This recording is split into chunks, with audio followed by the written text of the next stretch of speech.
Shareplay.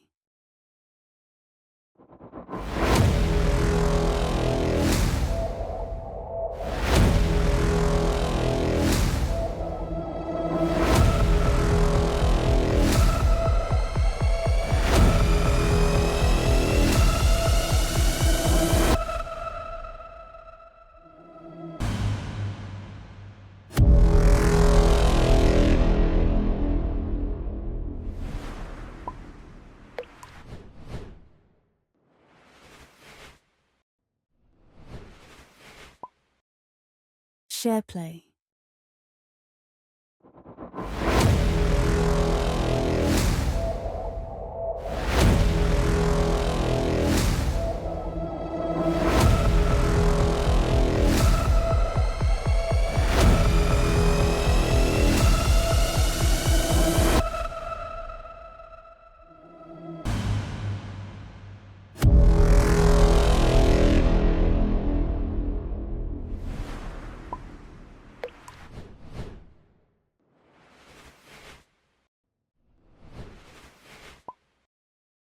Shareplay.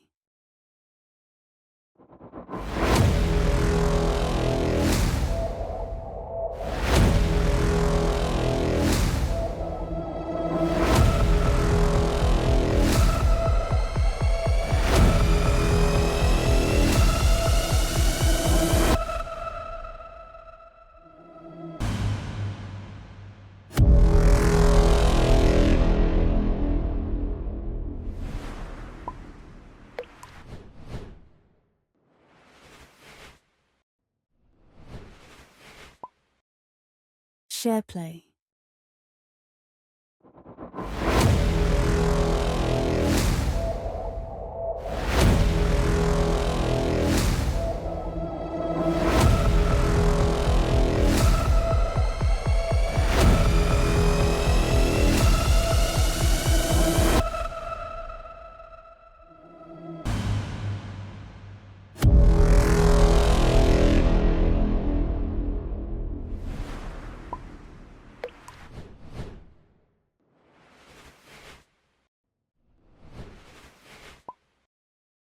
Shareplay.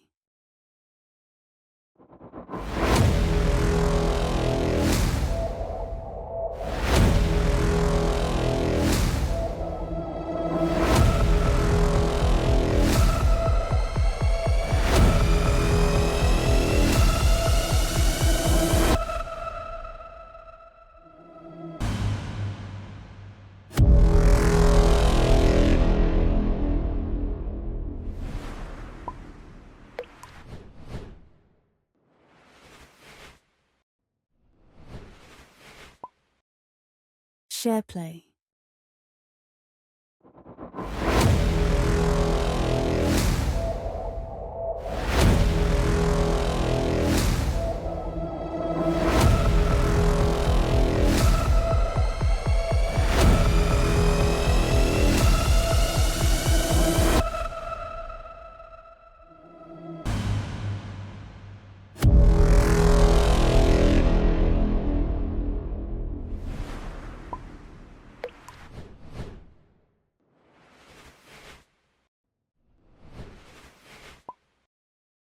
Shareplay.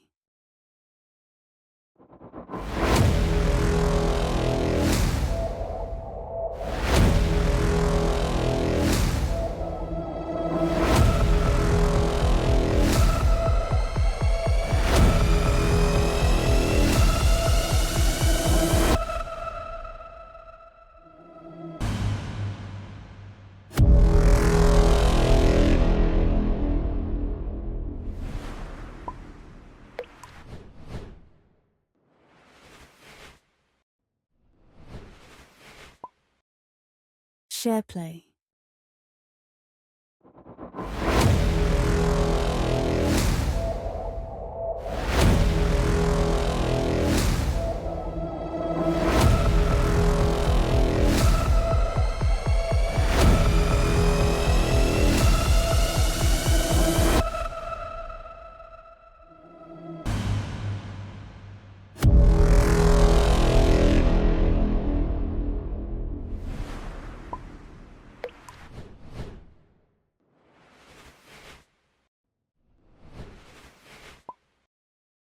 Shareplay.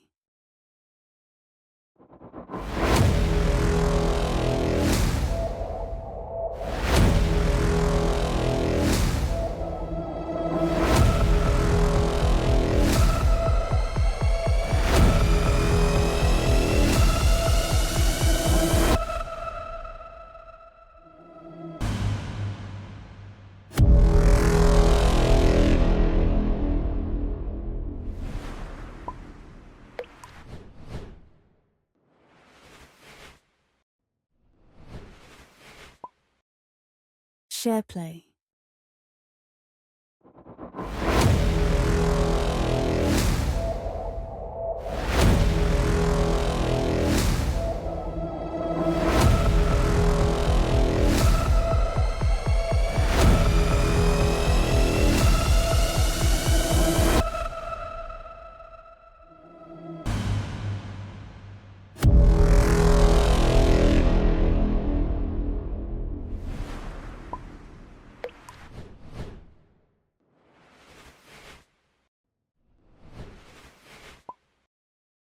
Shareplay.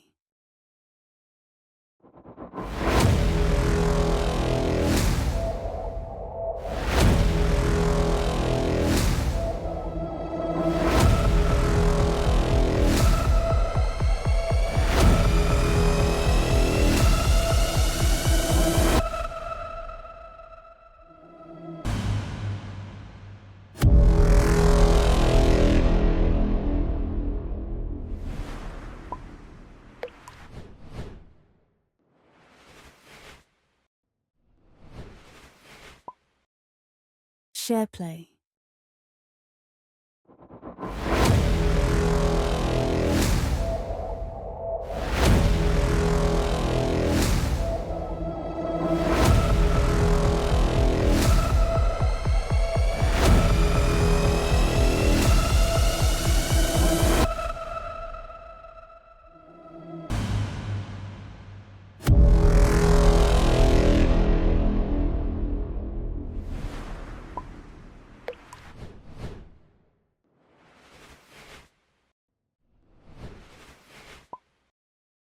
Shareplay.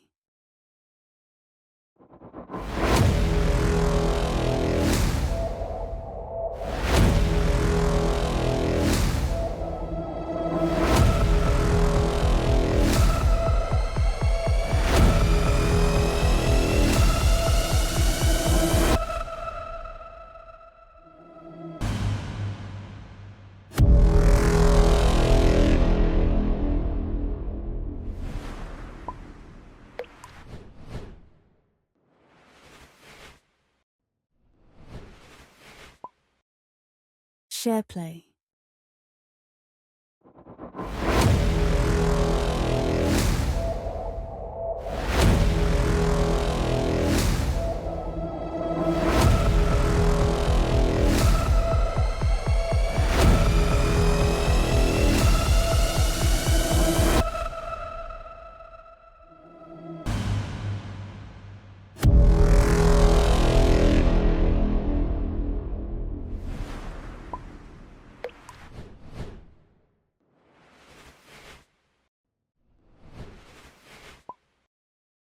Shareplay.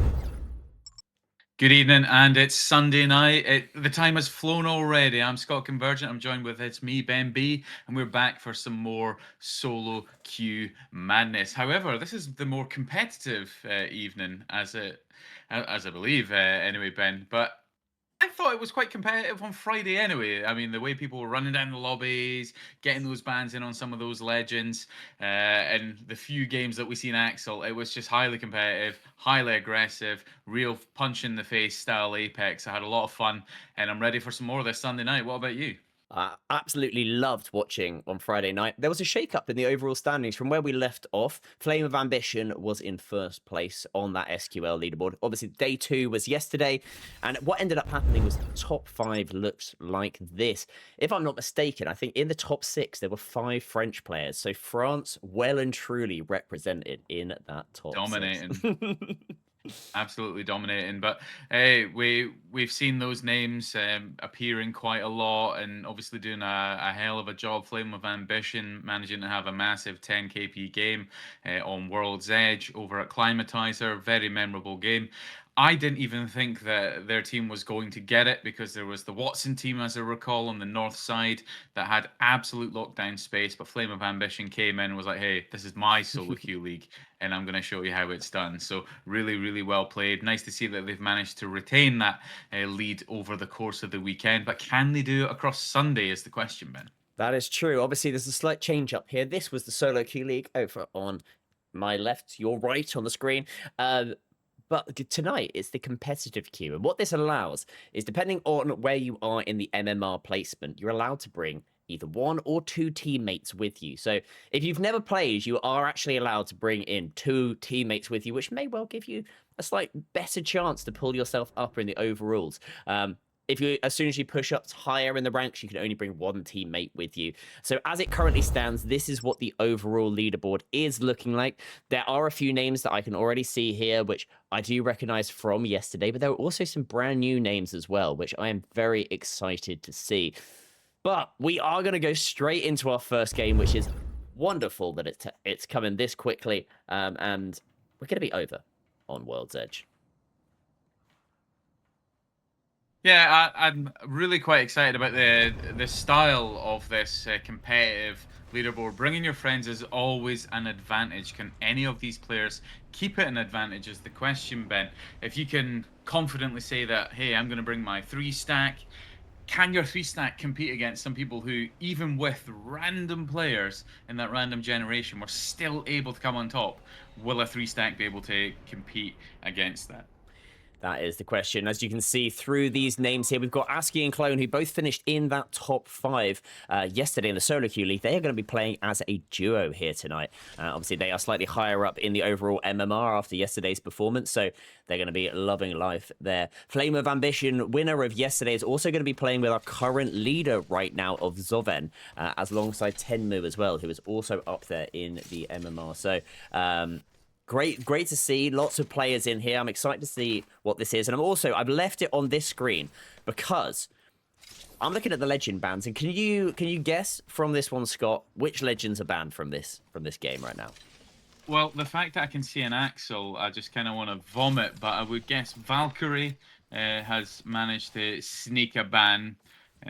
We've got Newcastle, Gibby there. We've got Maggie. So curiously, I mean, is it like Caustic or something like that? Are we seeing a Caustic ban? We have seen a Caustic ban, but we've also seen some very early fighting. Exit taking down Worthless. Flame of Ambition is also involved right now, taking down Kaina. Exit hiding behind this shield, doing a great job with the alternator. Having to reload, and it's up against the PK. They snuck in behind, and they've taken down Team 4. Our first team out of this lobby is Worthless, the media manager, and another name as well. But Exit, absolutely ruthless with that alternator. Team 5, meanwhile, are also in a fight, Scott. What is happening? Well, we just seen a cheeky little Mirage play, at least attempt to get in, but Team 5 right now are facing off against Team number 1. ASCII and Clone losing the Mirage. This can be really deadly, but you've got that combination of both Maggie and Fuse. It's a real hard-hitting style of Apex there. The real classic duo of those two can do some real damage, but losing that Mirage can be really, really tricky. But can Team 5 do it? It is a 2v2 right now. The other Maggie is down 7 NOS, but you got to be very, very careful because another... Oh no, sorry, the other team was already defeated by the look of it, or maybe I was misreading that entirely just because so much space has been taken. But Team 1 being eliminated there, and then ASCII and Clone out of contention early in World's Edge. Meanwhile, Team 2 are in a fight. This is going to be Flame Ambition, Tenmu, and Zoven. gets hit with a Maggie ball, and Tenmu does get taken down. You can see players up behind them, some good shots from Zoven, but it is now all up to Flame of Ambition, who is going to be skirting away down into the tunnel. Team 12 have done a great job of holding off the current lobby leader, and there is going to be another team in the action right now as well. Brilliant there by the Maggie drill on the shots, but a swing has come on out. Hacky and M2 trying to get some angles onto the Gibraltar. The bubble goes down, thrown out in front. Axel doing what they can to move on away, but that Gibby has swung on out really well. Hacky trying to clutch up the team, takes down HRX Quiro. And Zoven has gone down in the meanwhile. So that team that were originally fighting with Flame of Ambition, down to just a solo for now. The res is coming on in, as is a res outside as well. Your Shadow playing the Ash. Not a legend we see too much here, Scott. Yeah, I quite like the decision to play Ash. Obviously, that tether can actually slow down an Axel's momentum, so it could be a valuable use of Legend at this moment in time. Team 20 being eliminated. 14 squads remain, 39 players. There's lots of other fights going on right now. Team 8 right now, a dream, if you will, with 1 HP. And just playing a little bit of hide and seek, dancing around Team 6 right now, who've run out the door, probably not realizing that they've just run right past them. So Latam is going to have another chance to stay alive right now. Can they stay quiet enough to stay away? Oh, no, not good. The awareness was off the charts there from Conduit. I'm curious to understand how he must have moved. I think it might have been the bat. The bat pop there would have given the audio cue, is my only thought there. I reckon if he'd have stayed completely still with no audio, not even popped the bat, there's a chance that they might have all ran on past. But popping that bat gives a slight audio cue that there's maybe somebody around, and as ARS even making no mistake. Very true. Team 7 in a fight just now, Ben, as well, up against Team 5. Team 5 low on HP right now. That Revenant, Sparrow and Axel combination. Not seeing much Revenant these days in the solo queue league, so it is nice to see a little something different as well. But Axel just dancing around the rocks as you'd expect, and look at that, just on the pads, they're dancing around each other. But Team 5 get eliminated as well. So Team 7 living to fight another day. 12 squads remain, round 1 closing. This is just like a pubs game. It's like teams are saying, hey, we want to get some points. We're not here to play around. We're not here to play big end games when we can mop up early. Meanwhile, we have seen Team 2 get their players back in. Zoven and Tenmu, welcome back into the fight. There is a little bit more. What fighting are you? I can see some fighting in the kill feed, and my mouse has just disappeared. There we go. I can't click on it. There we go. Team 11 is fighting. Team 11 is fighting against Team 16, Mohapix, a name that I'm quite familiar with. Seen a lot of within that Challenger Circuit bracket, but goes down, gets swung by Maggie right there. Team 11, it's now a 3v2 situation, Ben, but they're all fighting in zone. Down they go. Team 16 out. That is going to be General Box. And then 2 members of the QSM roster, both Mohapix and Yorix. Mohapix is a blast from the past for me because back in the day when I was helping with a small org that was just starting up, Mohapix was actually on our first roster, so lovely to see them still involved. Blood Angle, right enough. Yeah. That's a throwback right there. Really I is. remember the name. Bloody hell. The things that you remember in the Apex community. So yeah, he was a very strong player. But looking right now, I just watched Team 19 get eliminated by Team 9. They were hunting down a solo over at Harvester, but not many teams in the zone right now. We've got another fight over at Stackspen. Team 2. And Tenmu is still on White Evo, so that could actually lure people into a false sense of security with a Flame of Ambition squad. Obviously got them back. Team 6 about to go down. I mean, this is a big push here. I don't think that this Conduit and Axel that zoomed on in quite realised that there were players up on the height and they've just been taken apart. And I think that was right, that the potential of that grey shield may have just lured Team 6 into a false sense of security, and they've just been taken away. Thankfully, Fade Away has faded away, and we'll be hoping to get a reset. Meanwhile, Team 10 seems to be having a fight over at Harvester.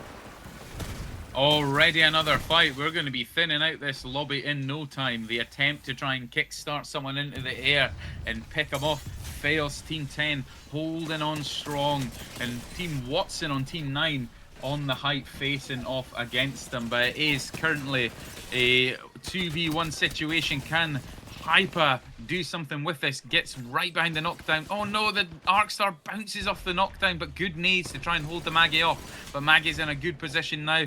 Gets up on height again, manages to try and get that focus of attention to try and charge the Evo, but it doesn't work. Team 10 now eliminated as Oryx stands strong in Team 9. I have to say, that Arcstar stick was utterly devastating onto that knockdown shield. If that Arcstar had gone round the corner and he'd been able to play round that shield, that might have been a different story. But unfortunately, that was all she wrote for them. Team 9 picking up now, already up to a nice 6 KP as well, which they will be very happy about. Meanwhile, we have a little look at where this zone is going. It does seem to be a geyser finish. May well be finishing up towards where Team 15 and 7 are currently located. Would you agree with that prediction? Yeah, absolutely. Quite a few zones end at the back of Geyser, and fortuitously for a lot of teams, because this is quite a hard POI to get into unless you're quite experienced in those kind of high team lobbies. You've got some cheeky ones with mod where you can use an evac tower to go over the cliffside with your running shoes, no less. But yeah, teams are going to have a good opportunity to set up and play for that end game. But at this point of the game, we've seen a lot of teams get thinned out. 23 players remain, 8 squads. You may as well just play for the placement now. Try and elevate that point scoring on the leaderboard. But another big fight breaking out with Team 11 right now, just sending a Gibby bubble. Team 15 in some real trouble right now.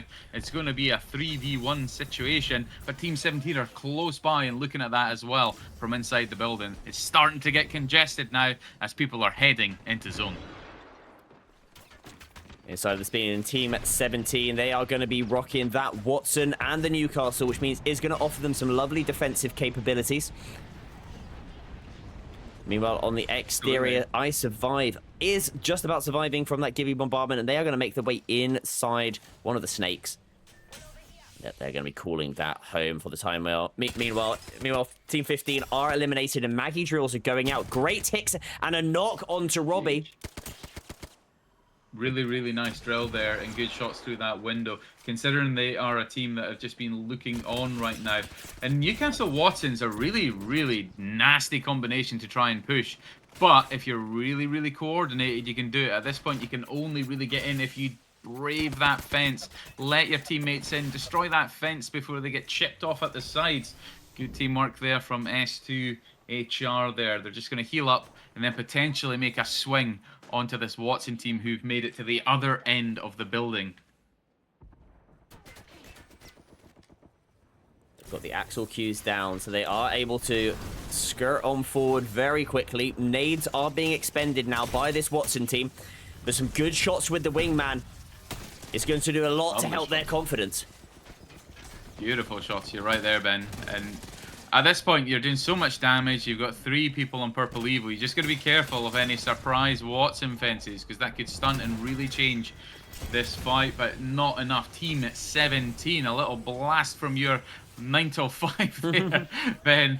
Get eliminated from contention. But at this point, teams are just slowly playing, chipping at the sides. I think we're actually going to get a chance to breathe right now because there's just so much space between teams. It's not as heavily congested as it may be in a fully competitive sense, but teams are getting some KP and they're climbing that leaderboard as we speak.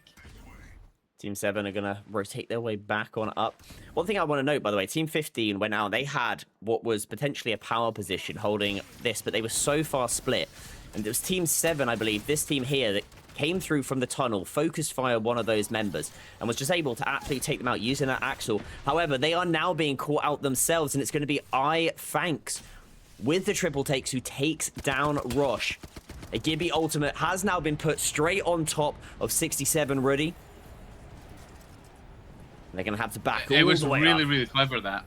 Good Gibby ult. Because at the end of the day, that's going to force back the Axle, destroy the pad, and stop that Sparrow from getting out. So that might seem quite excessive to use the Gibby ult straight off the bat, but it was actually a very good decision if you wanted to commit to the kill. They've just got to keep an eye on that box so they don't try and box res.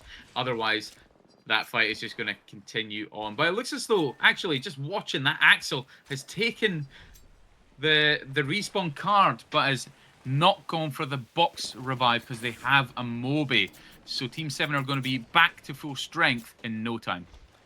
Fadeaway right now. Managed to get the teammates back in. Unfortunately, fell and is now going to be putting out ultimate and Qs in order to stop any push from happening. My assumption is he's going to look to try and potentially craft a banner, or he might just try and go and, you know what, let's go for 1v3 in this. Yeah, I think it was just a little bit of panic there from Fadeaway. Recognizing there's a Watson in that building, you have to save your Maggie Ball for if they push you, because the pylon is just going to eat it up, and that's just what we've seen. So unfortunate. However, that panic ball may have just been what also preserved his life, really. So it's always worth using your utility if it keeps you alive, but in this instance it didn't do anything to make a play. Team 11, meanwhile, are going to be seeing that Seer ultimate going out in front of them, and a Gibby Dome as well. They're waiting, trying to see if Team 2 do fall. Team 2 have put their Gibby ultimate down. They've taken down Rudy, and that is going to be the duo of that team. And Flame of Ambition has been taken down to just half HP, as has Tenmu. Flame now only on 5, but has managed to pop the battery, as the team now eventually do push on in. Good shots come on out from both of the players, but it is going to be Team 2 who lose the first one. Bubble put down, and 50 HP ticked away onto the player, but it was not enough to stop the push, as both Zoven and Tenmu fall. Flame Ambition, your final player left on the team, as Team 9 are inside of the building with German Sparrow on their knees. The ring has closed, and it is going to continue pulling up to exactly where we thought, up onto the deep geyser side, with Team 7 as a duo doing what they can against the trio. Yeah, one of those Watson teams, I bet they were wishing they had that spot, because this is a hard spot to push. However, we've got Sparrows in the lobby. Really heavy gunfire coming down onto Team 7 there. That was Team 11 trying to hold that space. And they're just going to use a very... You can hear it coming down, the conduit ult, just to try and stop that push. But Team 7 now being pushed from the rear. Nice shots from the Revenant there to take down Tommy. However, goes down in the exchange as well. Rosh with 1 HP. And a bit of a dream with a full shield right now. You may as well go in for the swing with the All-Star, and Team 7 get eliminated. You need a quick swap here on Team 11, and you want to try and get back into your spot right now. As much as you're in a fight, you need to hold the other side of that building without necessarily jeopardizing your position from a third party. But they've got to keep some eyes on where they were fighting before, because if they lose that spot, they will possibly lose this game. German Sparrow and co, Team 9, the Watson, moving up to that spot now, as we can see through the POV of Team 11 right now. But Maggie going down, not looking good for them, Ben. It isn't, and the team on the interior have spotted out that player. I Survive may not be surviving for much longer, as they get noobed, tubed to hell. Rion, the last remaining player, L-Star in hand, can do a lot of damage, but as a solo, it is not a nice place to be. We can see the players now starting to push on. They've got the revive onto them. Team 11 out of this lobby. Team 9 back to a full complement of 3, as a respawn is happening, and that might well be Flame of Ambition, potentially, is it? No, that is going to be Fadeaway even. It's good. Fadeaway, yeah. Team 6. Team Not 6, in a good spot, they are but not. getting the revive is gosh. quite something. And they've just been Gibby ulted as well. Fadeaway taken on down by a mixture of Tommy, Fangs, and now they're being pushed up on the height. A charged rifle, Ben. Tommy's using a charged rifle. Disgusting. And hey, that is a choice, but fair play. It managed to do something right there. Charged rifle L-Star. That's a brave combination right there, Tommy.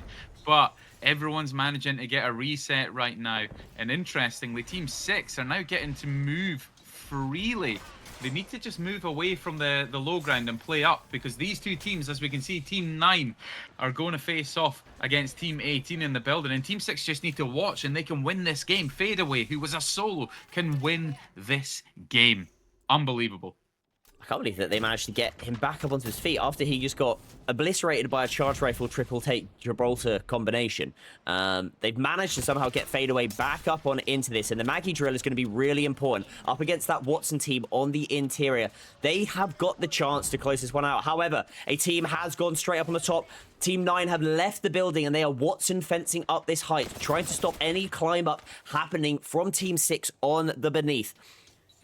At the moment, you've got Oryx and the Watson looking, whilst German Sparrow is doing a great job with the Maggie to hold off any push from the building, looking at the snake, and they are stopping that Axel ultimate from happening. At this moment, what is your prediction here, Scott? Is that who takes this one? Well, realistically, I think Team 9 are going to take it because they've got the height. Team 6 lost an opportunity to take it themselves, and they've got a Watson. However, if Team 18 and Team 6 have some sort of unholy alliance against the height and start to focus, we could see a change. But Team 9 just need to play small. Don't take any damage from the building team, because if Team 18 do enough damage, they simply push the height, and then Team 6 are going to play up from the low ground. You need to try and force the others to fight. But Tommy and Co are now moving in, encroaching on that space on the height. They just have to stay alive. Pylon goes down by Team 18. This is going to be huge because it's going to retain them the space. Team 9 about to be eliminated, and now we've got a Watson team on height. Team 6 is about to lose out, but Team 18 retaining that height, winning the key space, are going to win the game. I mean, you can see right now, it is not a nice place to be. One player left remaining, two of them crawling on out. They're going to drop on down. They're going to close this fight out. And Team 18 are going to come away as the winners of game number 1 on stream at the very least of the competitive queue. Absolutely. And you know what? I'm so surprised, Ben, because however you look at it, we've seen multiple teams move away from what could have been a winning spot just to try and hunt down 1 KP and 1 bit of placement. The teams in the building were inevitably going to fight. You just had to play slow and force the other teams into the open space. By losing that height, you just happened to lose the game. And we've seen it where the team there just capitalized by pushing at the right time, pushed the Watson at the right time, and then just had another Watson to pile in up and make sure they were safe from nades. So a valiant victory. They just pushed at the right time. Really well played by that team. They absolutely did. Brilliantly done from Tommy with the L-Star and the charge rifle. Absolutely disgusting. But our winners of that last game are going to come away with 4 kills. A lot of damage as well, to be fair, for those 4 kills. I think they'll probably feel a little bit aggrieved that they didn't pick up any more than that, but they'll be very happy with that first place, I am quite sure.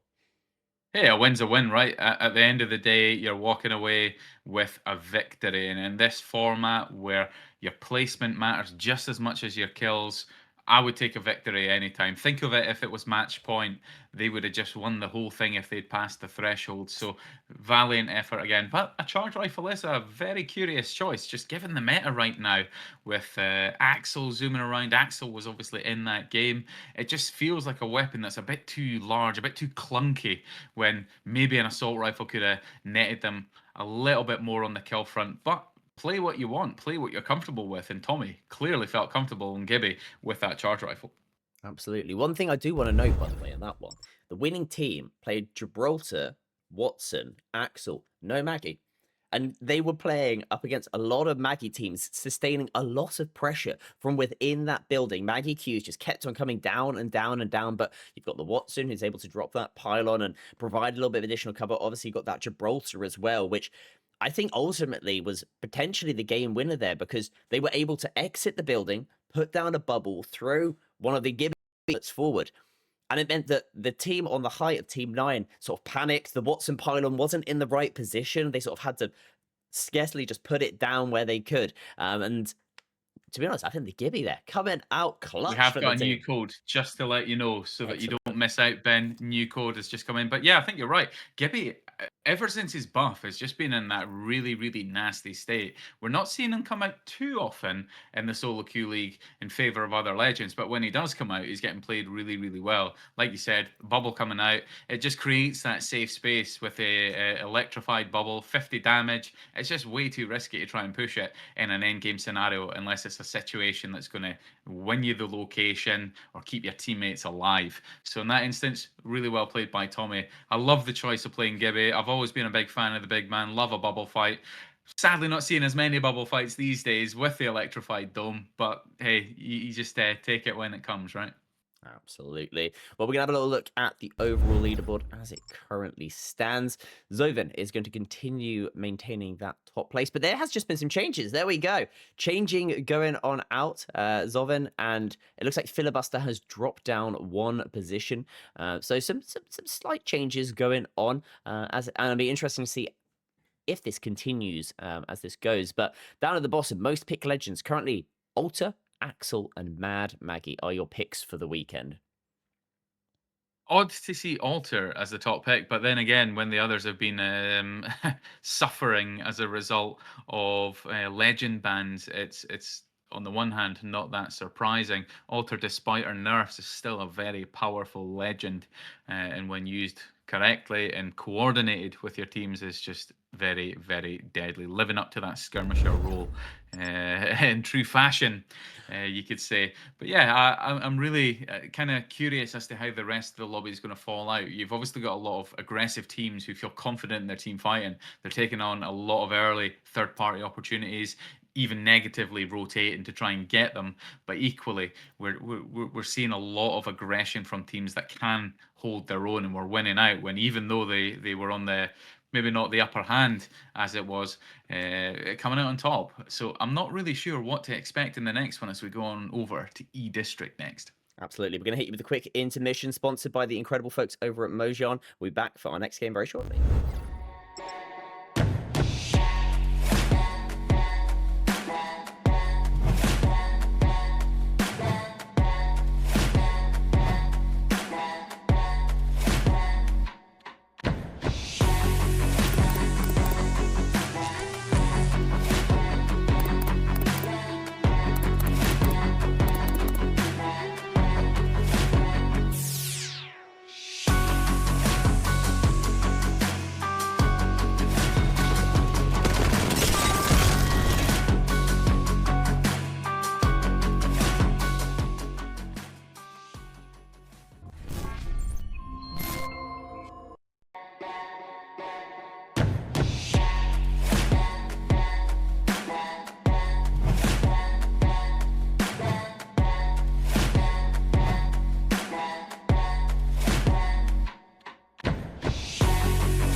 And I hope you enjoyed that advert there from one of our sponsors. We are now cooking with gas. We're into E District. We have lost Team 14, however, so we're going to be one team shy. And it looks as though Humbert Labs is going to be empty, so we're not going to see the fight break out very, very early there, as we're very much used to seeing. So Old Town going to have a very easy rotate around the map with a lot of potential extra loot as well. However, I think we're going to see an early fight over at Energy Bank, because you have got Team Mozam there, Team 12 and Team 16. Very, very close by. And that Pathfinder's getting thirsty. Thirsty with his wingman already. I respect it, Ben. Oh, absolutely. Looking down those sights, trying to get a cheeky angle on the team on the other side. It's going to be Mr. Wingy, who is looking with his wingman of his own. If he's not good with this wingman, I'm going to be disappointed. So you can't name yourself Mr. Wingy and not be good with that wingman, but the confidence to be able to play with it. But Wingy takes a wing ding to the head right there, and he's going to have to take some cover early on. But good cover there from Dusty to be looking through that from that angle and the heady there. But just got to be really careful, because if the fight goes on too long here, Galleria are probably going to hear it and come for a little look. So they have to make a decision now to either full commit, full send, focus some fire, get some nades in there, and start to mop up. Because the team inside the choke, that's a really, really bad spot to be. Dusty trying to take this unaware. Mozam is actually going to move on in. We've got Mozam and Wingy playing. It's an alternator in Mozam's hand right now, as they're going to be popping that med kit. And this is just that was a really good thermite, though. Yeah, that thermite really slowed the push. That was very, very smart. But there you have it. Like I said, Galleria getting involved now. Mr. Wingy, there you are, with the Moneymaker shot onto Moneymaker. Mr. Wingy gets the hit, and he got kidnapped by the look of it. But these teams now so heavily congested in this area. Dusty trying to get some height to make an escape. But Team 16 now looking very, very healthy, and a perfectly timed third party there, Ben. I mean, to be honest, it was Team 16 who came. I believe that this is the team that were coming through from the other side, from Energy Bank Way. Because they took so long in terms of actually engaging that first team, they then got third-partied, and then the third-party team and the one that they were engaging both have been taken down to just one player each, or two players now for Team 13 at the very least. So, Den Pride and Co., who were the third party, are now going to have to be dipping away. Yeah, in this style of drop zones, you just can't afford to be fighting there for too long, because people will capitalize. But we've got another fight breaking out. It is Team 1, the Flame of Ambition. Been slowly falling down the leaderboards after dominating on Friday night, but a very, very nice swing there. Quick recharge of the HP as a result, and Team 5 already in for the third party. We've got Capo, Wunmu, and Sneaky right now going in for that swing. Capo was having a very, very strong Friday night, Ben, so I wonder if that theme is going to continue in these Sunday games. Capo with a kill on the board for this game on Clemmy GG. I believe Capo might well be in the top 10 as it currently stands. Do make sure to check out the scroll thing going over at the top of the screen, and you'll be able to see exactly where people are currently located if you are interested. Meanwhile, let's have a quick look at the maps, show you how close and congested people are. Very close if you're Team 4. That's the answer. Yeah, absolutely. Team 4, big fight. Team 18 right now. They've got two people who only just got their Blue Evil, but Watson trying to put down some fences. It's not going to be enough. The Revenant swings. Rev does it. Team 18, exit, makes them exit. Very, very nice swing there from Team 4, who are going to have a very quiet rotate into zone, because everyone else is fighting all over the map, Ben. They are indeed. One of those teams is Team 10, I believe, who are pretty close to Team number 20. You can see Team 20 got eyes on some nice shots with that Hemlock. Yeah, and Team 10 actually were in the thick of it, but they used the Nexus to get out and get to a safer position to fight. So it was a very wise Nexus. We might have just missed that on the cast there. But Majin right now, and here you have it, they're making a strong push inside the building right now. Team 20 pushing hard right now. York right now trying to find some angles onto them in general. Bucks is 1 HP. Team 10 returning fire really, really well onto that Valkyrie. I said this is an aggressive comp right now being played by the team that are getting aggressive. Moapix is going to fall and is going to be hit with a finisher as well. Lovely. Oh my gosh. Moapix. That was for the cast right there, right? Oh my gosh, and he falls through.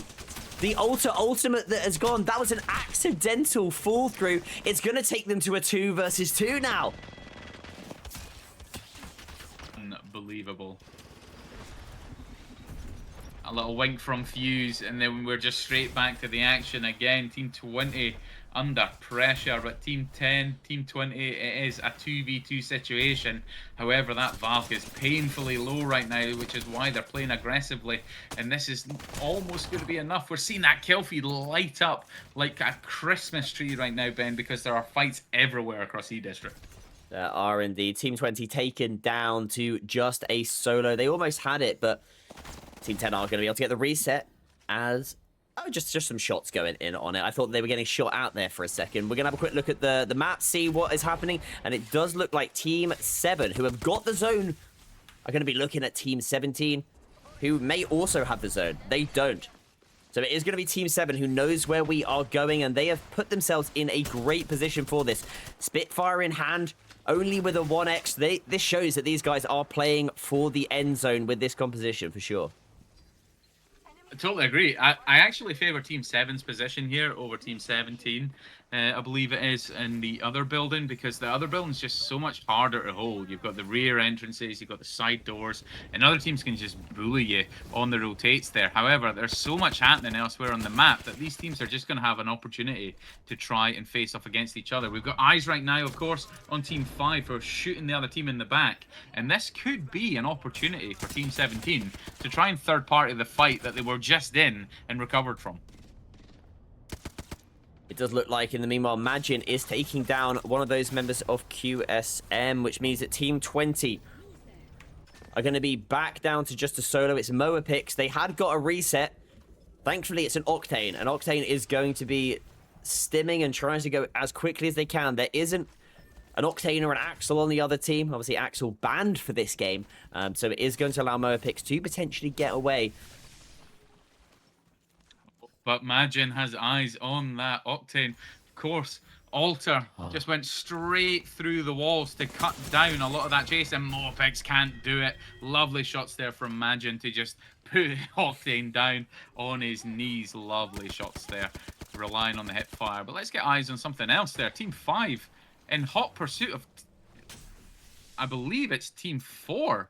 So they gave up on the buildings. Smart, really, trying to push Watson teams. But Team 4 right now just running away, exit and rush down to a duo, whereas Team 5 are just full sending right now. Team 5 are indeed sending. They've put even an AVAC tower down, and Capo is wanting to capitalize on having taken down one of the players. They are just going to fully land on this. They want these kills. They want these players out of the lobby to get more KP onto this rush. Taken on down. One player left remaining is going to be Exit, who's just going to be hiding in a corner. They're just hoping that they'll be able to get away with this one. They don't have a Valkyrie on the team, so even if they do take the skies, they aren't going to get those lovely wall hacks that Valkyrie can give you. Instead, they are just going to be making their way in. Team 9 just skyward diving away from a massive fight. Just to let you know, they're retreating from what was a third-party situation to prioritize getting some space elsewhere. So a wise skyward dive from Askey and co. They're just going to play from the eastern side now, realizing they've got the entirety of the energy bank's eastern side to themselves. So it would not surprise me in the slightest if this is a team that's going to be in the top 5. But big fight breaking out right now. It's Team 13 up against Team 3 right now. Whoever wins this fight gets control of the northern choke, Ben. Who is it going to be? Team 3 taking some damage, but not really losing out on this one. Lovely shots going down. The Bocek just coming out on top there. What did we just see? We've got Legolas playing in this lobby right now. This is unreal there. The Alter playing Bocek R99 and takes down all of the players with a close range Bocek. Not something you see every day, as we are going to be on board with Team 11, seeing where this ring is going to be pulling, continuing to go over to that west-hand side of Energy Bank. Team 10 are going to be holding out Team 1 in the meanwhile, as Team 8 seems to be facing up against Team 15. I've just seen Tommy's using a charge rifle PK combination, so Gibby just confident with his peak weapons, and to be honest, that's partially what Gibby is designed for with that gun shield. So Tommy just showing us how Gibby was originally imagined, but big fight, this Team 1, Team 10 fight. There's lots of nades going down, lots of gunfire being exchanged, but nothing much is really changing. You've got eyes on Team 8, however, Ben. What's going on? Well, I do. Team 8 on the bridge above Team 15, who have decided to play underneath this bridge. You mentioned Tommy was really important and put down a Gibby ultimate onto team number 8 to force them away. So Team 15 doing a good job stabilizing underneath this building, and Team 9 are now going to be the closest team by, as Team 8 have actually vacated it, as you can see from the mini-map here, and have pushed themselves over to where the choke is, where Team 1 are currently residing on the other side of it. That is going to be Zoven, Flame of Ambition, and Clemmy, which is a deadly team, that is to be sure, with Flame of Ambition being our solo queue winner and Zoven being the current leader of the comp queue here this evening. Yeah, just showcasing what they could do. They mopped up Team 10 very quickly. So Team 8 obviously hoping to try and get some sort of third party. They're now sneaking up. If you get eyes on Team 8, you'll just see what looks like the Pink Panther with it just sneaking up. Just quietly does it. Listen to this. They're hoping to try and catch someone off guard right now. It is very smart play from these guys. It could happen very soon. And no one knows. Just looking around quietly. Don't move too much. Clemmy right now, just looking around, totally unaware right now. Could be fully walked up on and climbed upon right now. I'm hoping to see it, to be honest, Ben. I'm just waiting with anticipation, thinking, is someone going to be thinned out here? Zoven and Flame of Ambition just quite... Oh, here we go. Here we go. Huge swing. Unbelievable. That is such a good swing. Using the Alter portal to get the eyes on where that player is. They go through and instantly are able to capitalize on it and get that kill. We're now going to be having S2HR pushing up onto the height. Rion has been taken really low. And this Alter on the height is doing such a good job. It's going to be Flame of Ambush, and we know how good this player is, who's now going to drop on down. Zoven taken on down, as has Flame of Ambition. A great attempt as a solo, but Team 8 did such a good job with that rat play. My God. Unbelievable. You know what? S2, that is my play of the night so far, and that may very well carry through, because that was just extreme awareness. They heard that it was Clemmy, heard it was one person, and I imagine the team comes over, it's only one person, let's just send it in bubble, and that's exactly what they did. Bang didn't even get a chance to leave the smoke, so perfectly executed by Team 8. Fantastic. But another fight breaking out. We've got Team 5 scrapping again, Ben, against Team number 3. Team number 3, and there is an unlimited ammo gold alternator and Kraber on Capo's hands. Capo is hoping that the alternator will close this one up so that they can use the Kraber in a bit, and that's exactly what happens. Eris fade away, and Ino Paulina get taken on down. 7 kills currently to Capo's hand. You can see why they are currently doing a great job in the overall standings in the comp queue, and they did obviously a great job as well on the solo queue as well. For this team right now, 12 KP between them, 7 in Capo's hand, and there is a Kraber, which means that we're going to stay on board with the Kraber can. Of course we are. Fair.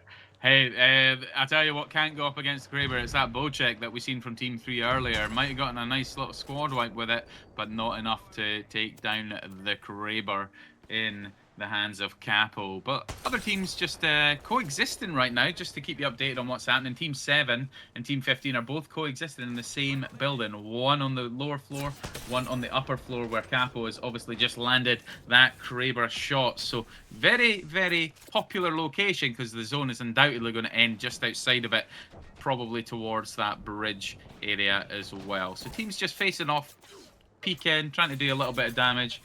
and maybe try and capitalize off a knock-in if they can get the thirst. But otherwise, I think it's going to be quite a slow tick in on zone number 5, Ben. And there is going to be a scout being aimed straight at Sneaky's head. They're going to be sticking that revive, but the battery being popped for Capo. Capo gets taken down super low.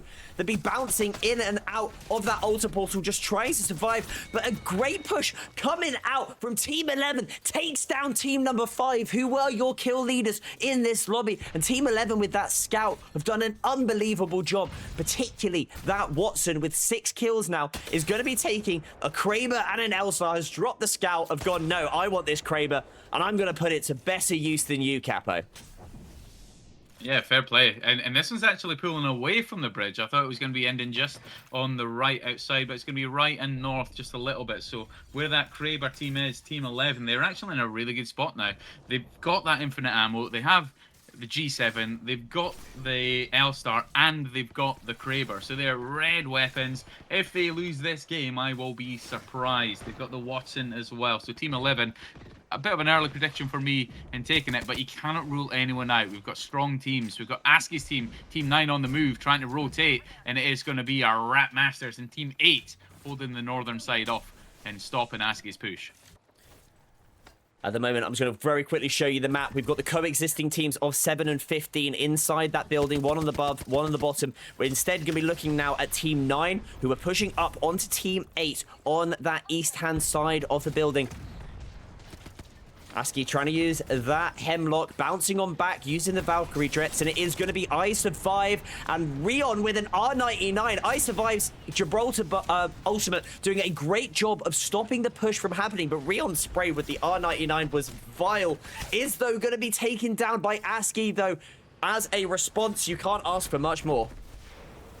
Yeah, ASCII, one of those really, really deadly players within the EMEA circuit, and just kind of showcasing it. But Team 8 very wisely using the Nexus to get teammates to safety. Quick bob, quick res, they're going to be straight back in the fight there. Team 11 have really got to hard watch this Gibby bubble right now, because this team, their safest rotate is going to be up to the northern side where they are. So Team 8 going to try and do something very, very quickly, or they're going to risk being third party. And there you have it. The Kraber headshot comes down and takes care of I Survive. So Team 11 pushing down now. These teams in the building are going to be so focused on each other that this is going to be an isolated 3v3 situation on the third party. So Team 11 going to face off right now up against Team 9 with ASCII. They've got to keep up that pressure. If ASCII can do it, if they can keep this pressure up, get the knock, this might just be it. ASCII's team forces their way into the northern side, Ben. This could be a victory for Team ASCII.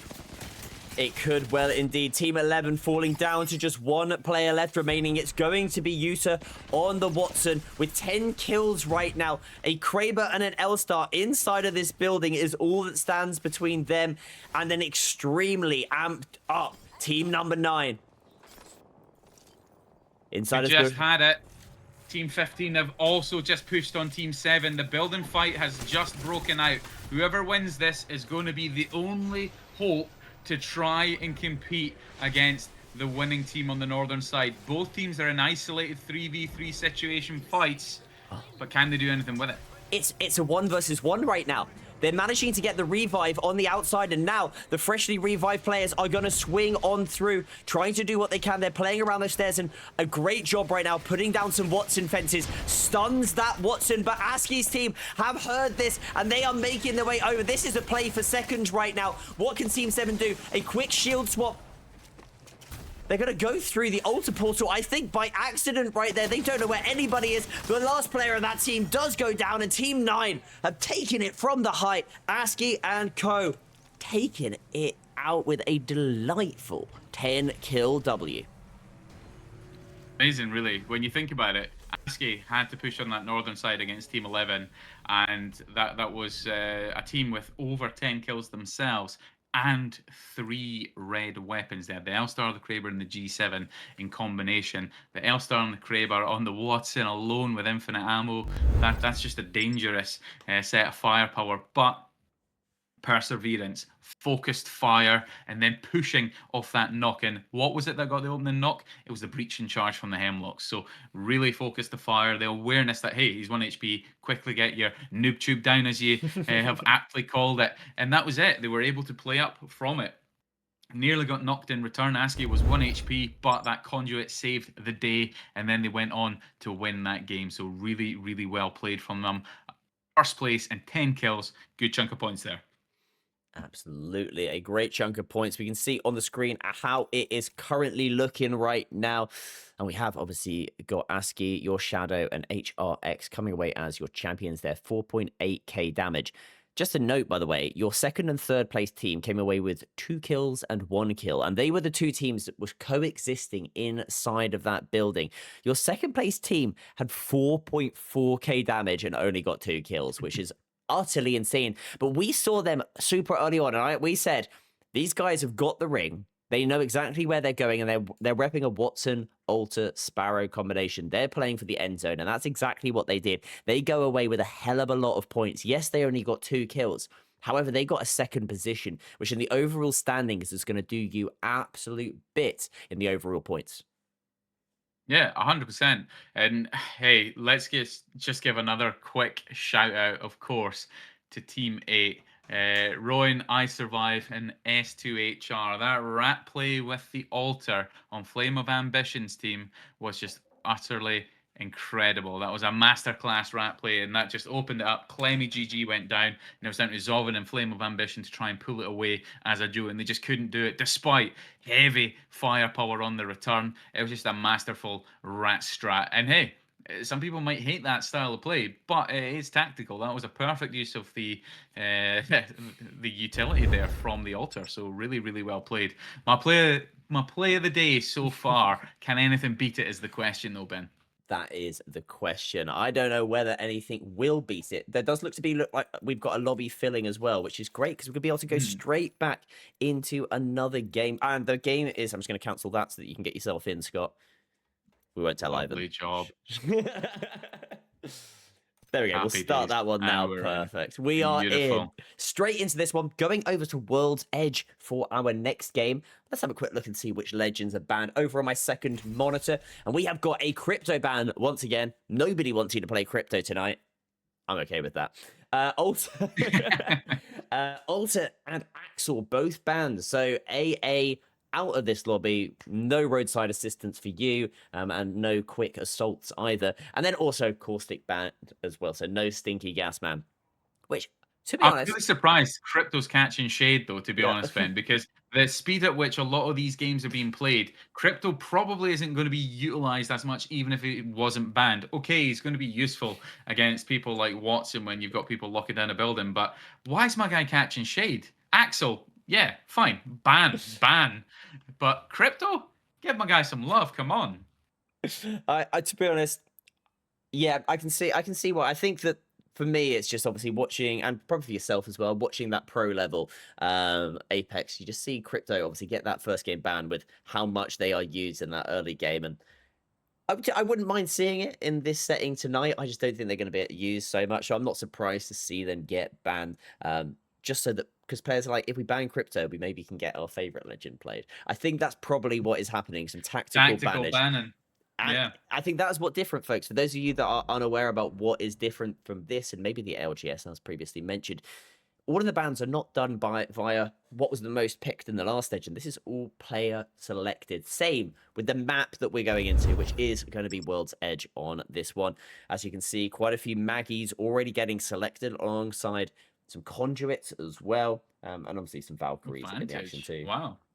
Cairo rocking Vantage, but as a duo, so unfortunate there. But that could actually be good, even as a duo. Bang Vantage. Vantage is going to have that early intel. So hey, if someone's got 3 purple shields and you're like, hey, we're still on blue or we're on white, get out of dodge. So it may work for them in some respects, because that is actually the hidden talent of Vantage right now. Ever since the buff, not only being able to see what armor people are using, but the fact that you can, even when you get that purple perk, ping everyone on the team, it is actually very broken. On paper, it's very broken, but she just doesn't get picked often enough for it to be a true threat. Absolutely. We're getting a ring. Come on, Mocad. Hit that ring for us. Mocad, is he in the lobby? Fantastic, he is. Mocad, who did spend a little bit of time with Team Convergent. Very, very passionate Apex player. Very committed to improvement. Very committed to the grind. So really, really happy to see him just continuing to shine and strive for excellence in Challenger circuit. So going to keep a close eye on him. But Team 10 already breaking out into a fight, as you can see. They are indeed, and they don't know this yet, but this is exactly where the ring is pulling, straight into the capital city. Wingman in hand, and my god, that is disgusting. Not evil, two-legged blue seagull taking down Team 15, your first squad out of this lobby. Meanwhile, it looks like there's a fight up towards the climatizer area of the zone. Team 5 have got to be careful because Team 1 are looking at them. Yeah, they were trying to get that scan, but no need to scan when you know what's already on your doorstep, right? You're taking damage already. However, you got to be so careful because not only is there one team pushing towards Climber, you also have another team on the way. A fourth team, in fact, because Mocad and Co are moving from Overlook down to Climber. So you've got 4 teams fighting down this area. Who walks away could be walking away with Purple Evo and, well, set up for a big game from the northern side. They are indeed. Fade away. Currently, that player on the interior trying to get some shots down at Team 1. They're going to be making their way potentially away from here. You can see there is a jump tower in action as teams make their way over towards Fragment and the capital city. Players, though, are going down, though, elsewhere. And it looks like Team 14 are in an engagement up against Team number 4. And Team 11 are also in a different fight. That was a different fight that you were looking at there. I thought it was the same fight. We've bounced on over to elsewhere. I have been all over the place because we've got another fight with Team 12 and Team 18 right now. Team 18 still rocking White Evo right now. A lot of teams starting to move through that side of staging area towards Landslide. There's multiple teams here. There's going to be 5 teams over at Landslide right now looking to do some damage and get some kills. But Team 18 being eliminated rather quickly just by proxy of their armor. But Team 9, the duo, have just lost Problem. So it's going to be that lone vantage, and the duo is eliminated as well. So 2 teams already gone in that area. 3 remain, Ben. Meanwhile, Team 4 and 14 have been taking a very long time on this engagement over at the Dome. Only white shields still for Team number 4, whereas you've got a full triple blue going over on Team 14. So 14 are now going to be hitting to the skies. They've got the scan, so they know that they are playing as a full trio. I wouldn't be surprised that if they were slightly split, they may have tried to land on a solo, but 14 are just going to take to the skies, and they are going to bounce their way on out of this one. Meanwhile, we can see this fighting happening over towards the countdown area, and it is going to be Dusty who is down. 17 are going to be running for the hills. 16 are chasing them. RE45 shots. Looking to do some damage from afar. They've got a crack onto the Wraith, who is now going to go into the queue, and they're going to be looking to try and chase this one down as best they can. People are going to be really surprised when they realize that it's counter pulling all the way back to Fragment, because everyone thinks it's coming over this side of Landslide Fissure, and we've got so many people in that kill feed just being thinned out. 13 squads remain, but Team 17 right now. Mr. Wingy, that makes sense actually, having that little pred aura right there, because Mr. Wingy was doing some nice shots earlier, to be fair. So yeah, Predator and Errant. There's still a fight going on at Clima. Fadeaway has only just gotten to Blue Evo as a third party has come in. Team 6, Rush, Rudy and Exit have just got themselves into Clima for this fight. Mocad's team, the wise decision to get out of Dodge, but other teams are still there, Ben. This is not good for them. It isn't. I think Fadeaway is going to get to the height. He's going to try and hit that ultimate. I wouldn't be surprised, but they're now being scanned by a Sparrow attack. This is a rough position right now for Fadeaway. He is getting shot from afar. Is going to drop down to the bottom, and it's all over. The zone taking them on down. 6-7 Rudy. Good aggression from them, to be honest. Good aggression. However, Team 10 now, Team 13 and Team 10 right now. Mokad has gotten a wingman. He's just managed to ping up to the team on height, Team 10 being cracked. They've got an Octane, they've got a Conduit Sparrow. Good combination, really, if you just want a little bit of mix play with movement, support, and of course the recon. But Team 10 just dropping down to try and do some damage to Team 13, who've made the decision instead to go into the Wraith portal and just get out of dodge. I mean, what they could do, if there's an Octane, by the way, is if they'd have put the Octane pad inside of that portal, that Watson wouldn't have gone into the portal in the first place, and they'd have jumped away as soon as it fell. Which I am hoping to see at some point. I've seen it being used with an Axle tack, and I'm just hoping that somebody's also going to do it with the Octane pad soon, because it's very funny. Fair play. And I don't know what is going on, but looking at that map, Ben, there's only one team in the zone right now. Oh, 1.5 teams in that zone. Team 10 just making their way in as well. So, yeah, that counter pool's really screwed a lot of teams that were on the western side right now. But Team 13 and co still kind of battling out right now. They are. They've been third-partied, it looks like, as well. The Mokad, last player left remaining on the team. Team 6 have come in for this one. It's going to be 6-7 Rudy, Rosh, and Exit, who have exited Climatizer. Now they're going to swing around that corner with the RE45. Rosh takes a huge amount of damage. They're now going to be bouncing it like a basketball off the side of the wall. I like that a lot. And they're now going to jump on through RE45 in hand. All she wrote for Team 13 out of this lobby as Rudy is going to become your kill leader with 4 kills already. We look at this ring and where it's pulling, and I don't know if anybody has yet got where the ring pulled, but I wouldn't be surprised if it finishes up over here. Would you agree with me there, Scott? Yeah, I think that's a good call, to be honest. There's some really good end games that pull up that way, just down onto that sort of southwestern building on the corner where the respawn beacon is. I've had many a ranked game in there as well. But yeah, I think that's a fair bet. But to be honest, I'm still just surprised. There's so many teams that never anticipated something like this or didn't have the intelligence to sort of look into that one without the control legends. But people making their way back in now. 9 squads remain. And if I'm honest, a lot of those teams, you look at Mokad's team, they were obviously just looking for KP, thinking, hey, the lobby's thinning out. But you just have to have that awareness. They should have set up the cliffside so that they had something to retreat to, but they didn't. And you know what? It's going to be something for them to think about as they go into the next game as well. But of our 9 remaining teams, we still have a solo in Clemmy. As we can see, can Clemmy do something? Can he somehow get away from this Valk team and do something? It's not looking good, Ben. It isn't. Plus, they're going straight into the hands of another team. So, Den Pride and Co. might well have just set themselves up for a straight 3v3 without quite realizing it. By the sounds of it, it just started World War III. All the utilities coming down right now. You've got Sparrow ults, you've got Conduit ults. It is just getting hairy right now. People just readying themselves for a fight. You've got Team 10 and Team 12. Team 12 obviously feeling quite confident right now.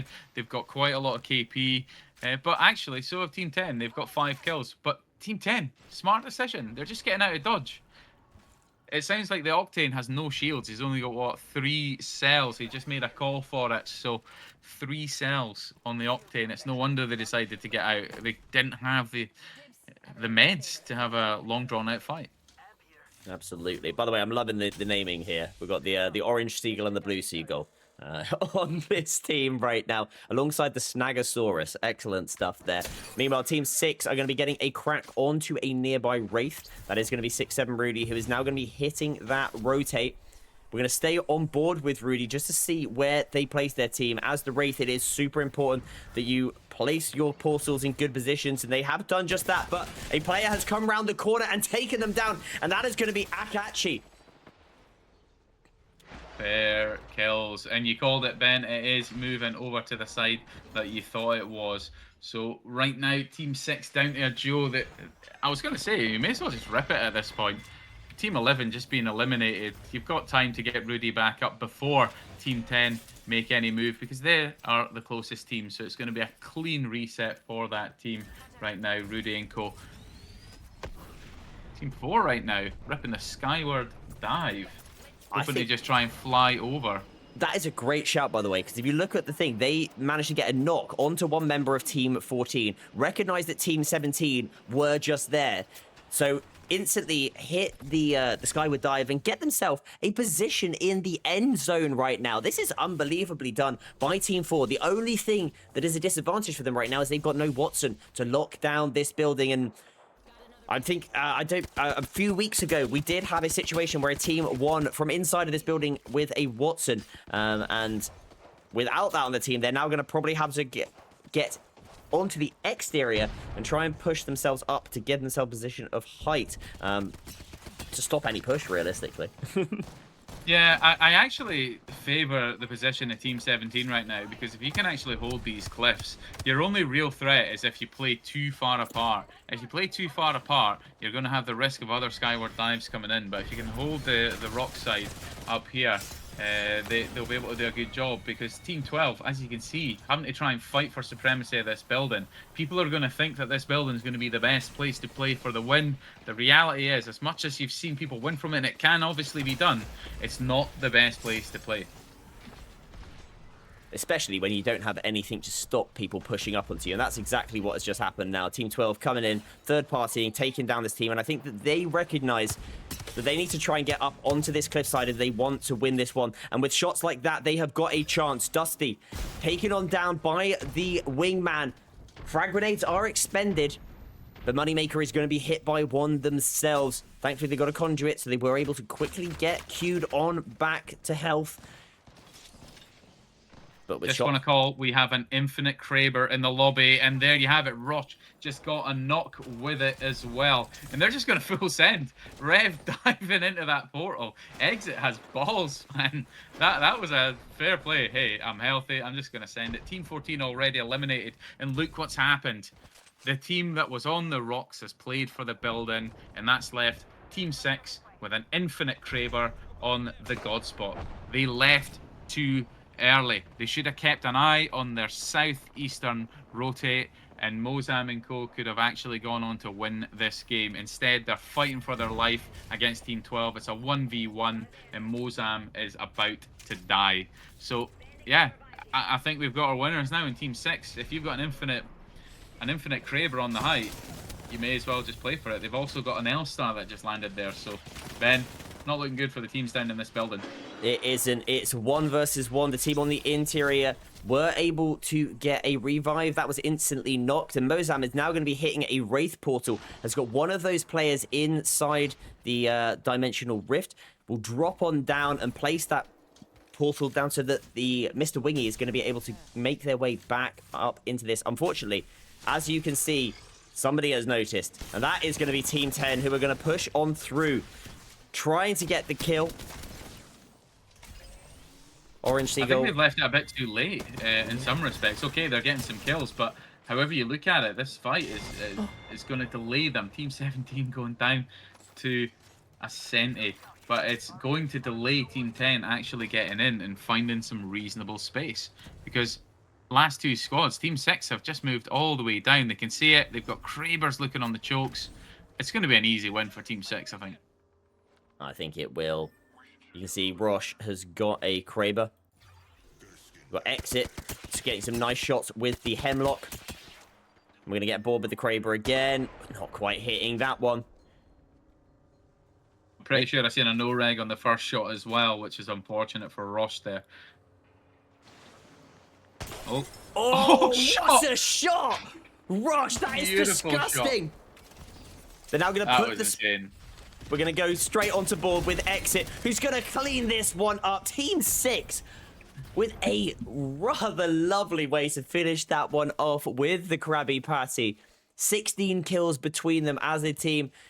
The Seagull squad did what they could. They were trying to get some space, and I don't mind the idea of using that pad to try and take some space away, but when you've got a Kraber looking at you and hitting shots like that, you can't really ask for much more. We head over to those latest match results so that we can see exactly how it turned out for everybody.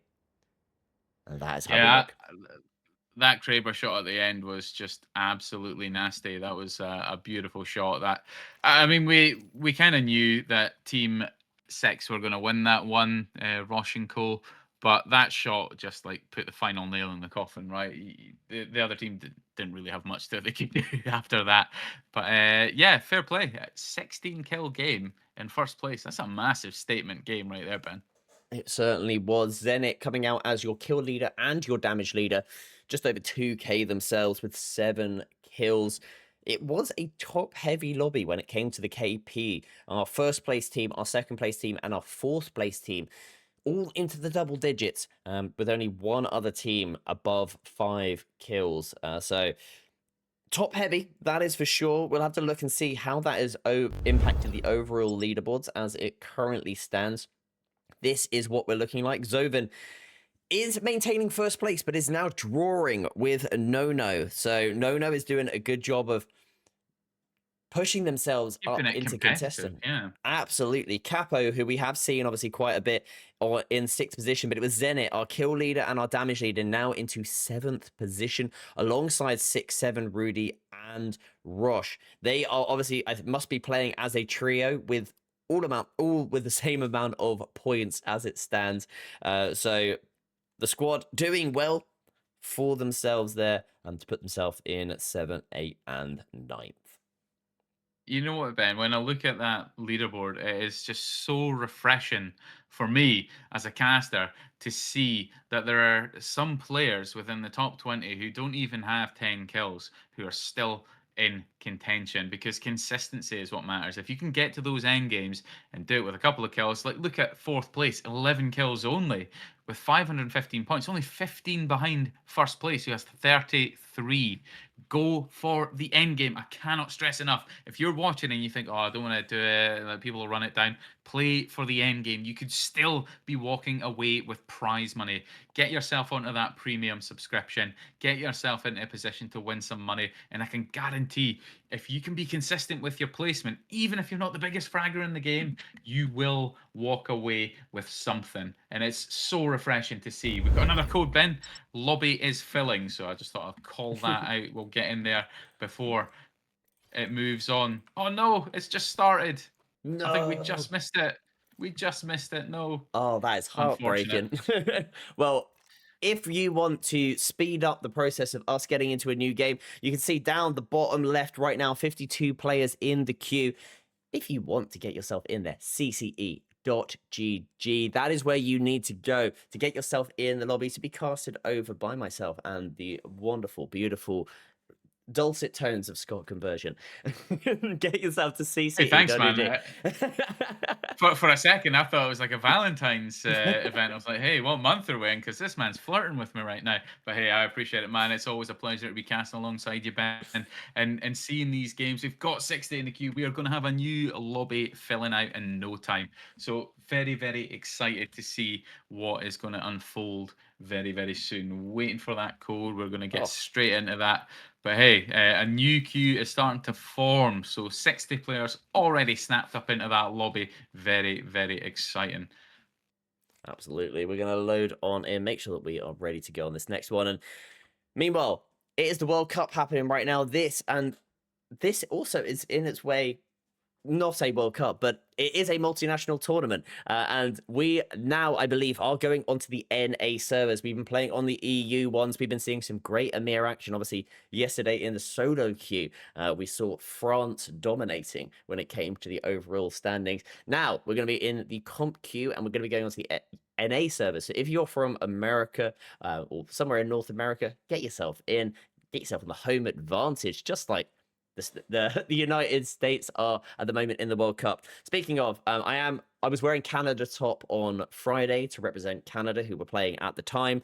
I'm now wearing my Japan top, and it looks like Japan have just scored to make it 1-1 as well. So multitasking right now. We've got production casting, observing, and watching the football as well.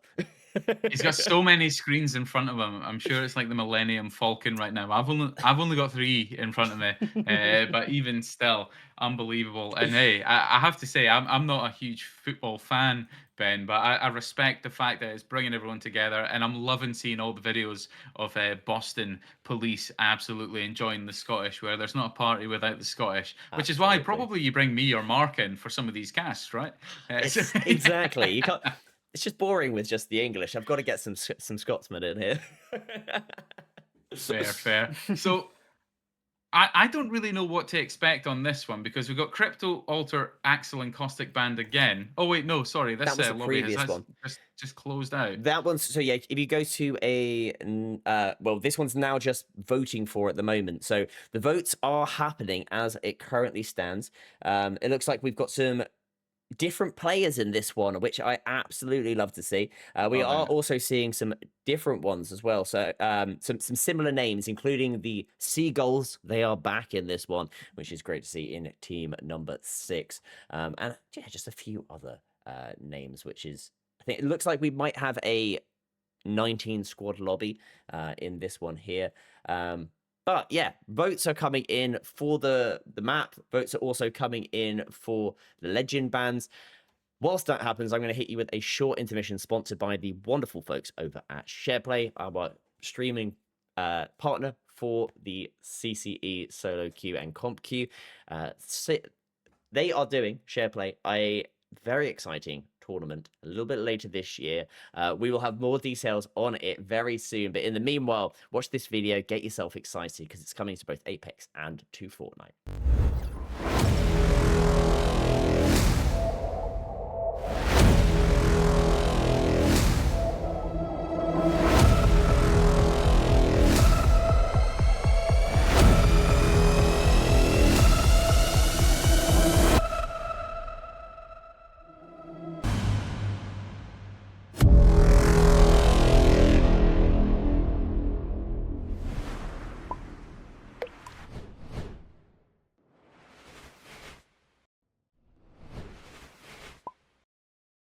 Shareplay.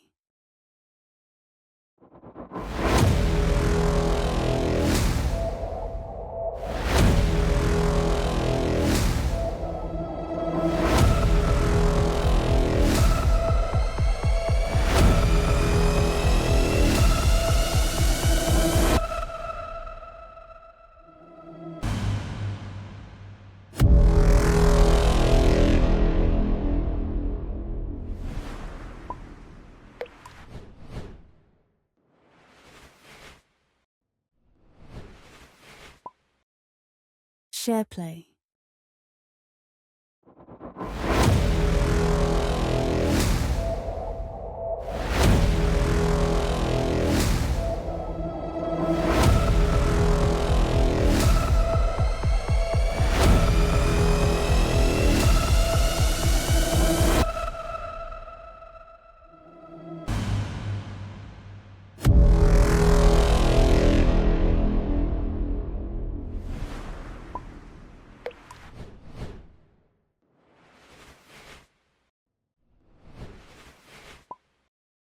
Shareplay.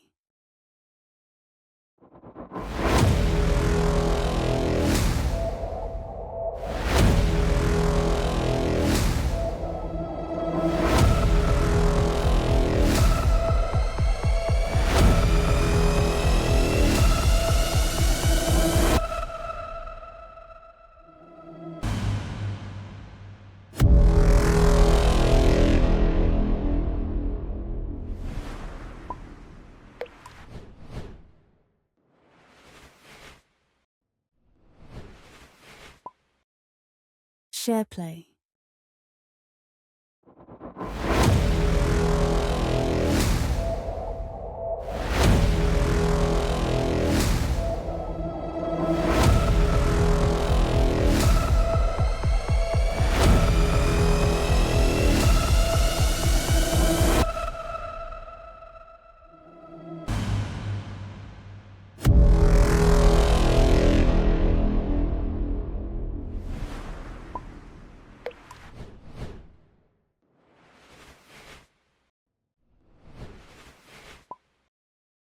Shareplay.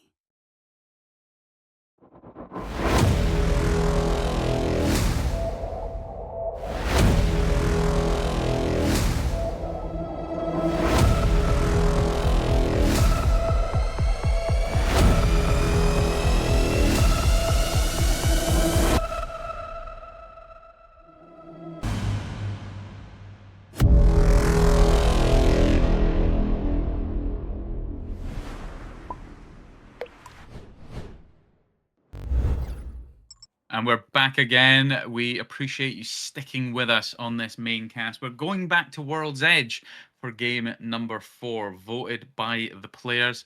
Our legend bands are in. We're going to get you to the character selection very, very soon. But the night is already flying by, Ben. It's always easy to come in for the solo queue and the competitive queue experience because the games just fly by, right? They absolutely do. We're on to what? Is this game number 5 already? 4 or 5 of the night? It's absolutely flying. This game, we're going to go over to World's Edge again, and we're going to have a Mad Maggie, Valkyrie, Caustic, Axel ban, which means I wouldn't be surprised if we see a little bit more Gibraltar, maybe some more Newcastle, and a few other picks as well. We'll head on over. Scott, it does look like you may well have a small crash on your game. I hope that you're going to be able to get yourself back into it so that we can keep on going. But you just let me know how you get on. I will let you know. I just thought it was rather unfortunate, but in any case, you'll be bringing me the action live on screen anyway. But yeah, you called it. We're seeing some Gibby, we're seeing some Rampart. Interestingly, that's a brave choice, but a confident one right there. Hopefully, I'll be able to get back in with you momentarily to help you break down the action. But in any case, lots of fighting to happen here in World's Edge.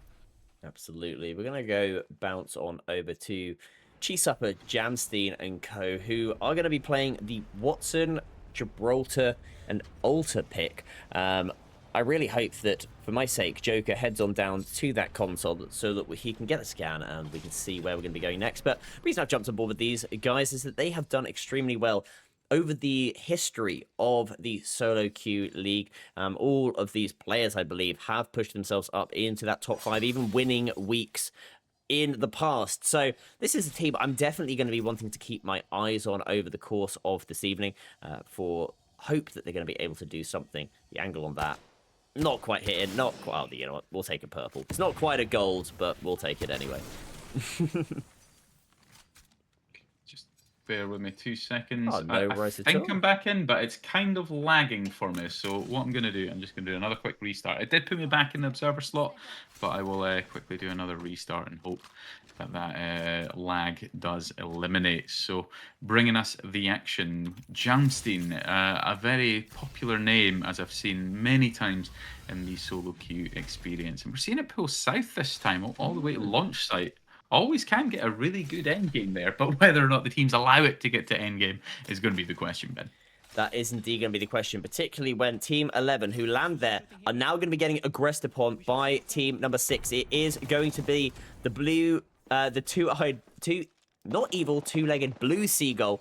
No orange seagull this time around, unfortunately, as they're going to jump onto the high and instantly get 150 damage put upon them. Spect also falls. It's just down to Alex, the CCE mod, last remaining player. One solitary wingback, Mozambique even.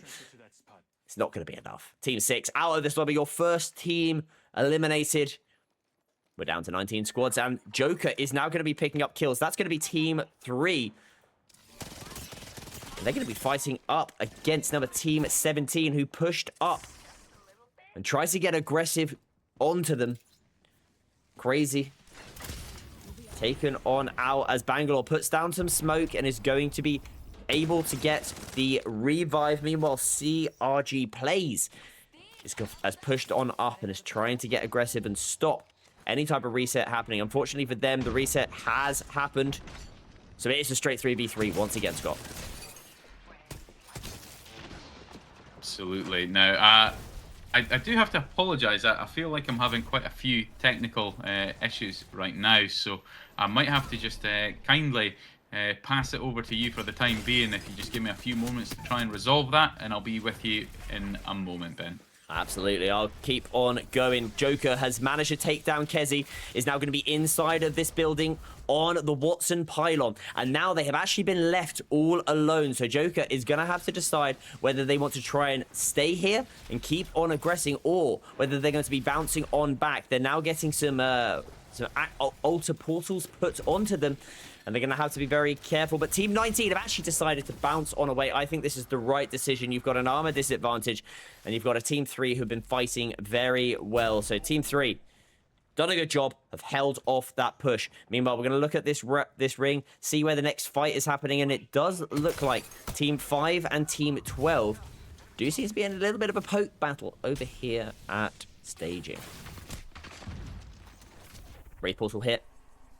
Q hit even, and they're going to bounce their way back on into the cart. Team 12 seemingly exiting this fight right now, even though they've got the armor advantage.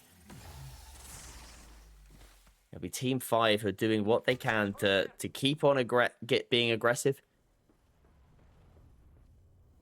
To keep on applying damage. Worthless, meanwhile, is going to be getting a kill in the kill feed, and it's going to be onto Omi Pugs, who has now been finished. Team 13 have rotated all the way back into Skyhook, whilst Team 4 are falling out of this lobby. Fighting is continuing to happen, though. Team 20 are in a fight. Buns just about manages to get inside of the building. It's going to be hitting that conduit queue, so they are going to be able to be ready for when they get pushed upon, and that is exactly what happens. It's going to be your Shadow FPS who leads the attack, and is also the first person to fall. HRX Cairo is going to have to do a huge amount as a Bangalore right now, putting down defensive smoke, causing confusion. As Daddy Wolfman falls, the devotion spray coming on out does take down the King Sheriff, shocked, and will allow Kiro the opportunity to potentially get on out of here, to at least pop a battery. Alternator in hand. It's a really good spray. Goes on over to the devotion and takes down Team 20. HRX Cairo, unbelievably done, and has the Bangalore passive, so that the player is going to be able to heal on back up and with the health, which is great to see. We look at the ring, and Team 2 are also in an engagement. One player left remaining. It's going to be NSXN with just a triple take and a dream. Unfortunately, it ends up being a nightmare as Ibi, Capo, and Buster take them on down. Meanwhile, we are seeing Mozam in some pretty hefty engagements, as Team 12 are very close to Daddy Wolfman and Shadow, who've managed to get the reset. Unfortunately, Cairo is down this time, so it's just up to your Shadow, who's doing what they can. They've got the ultimate out, but it is going to be all she wrote. The media manager taking them on down. That is going to be Team 1 who have picked up those kills.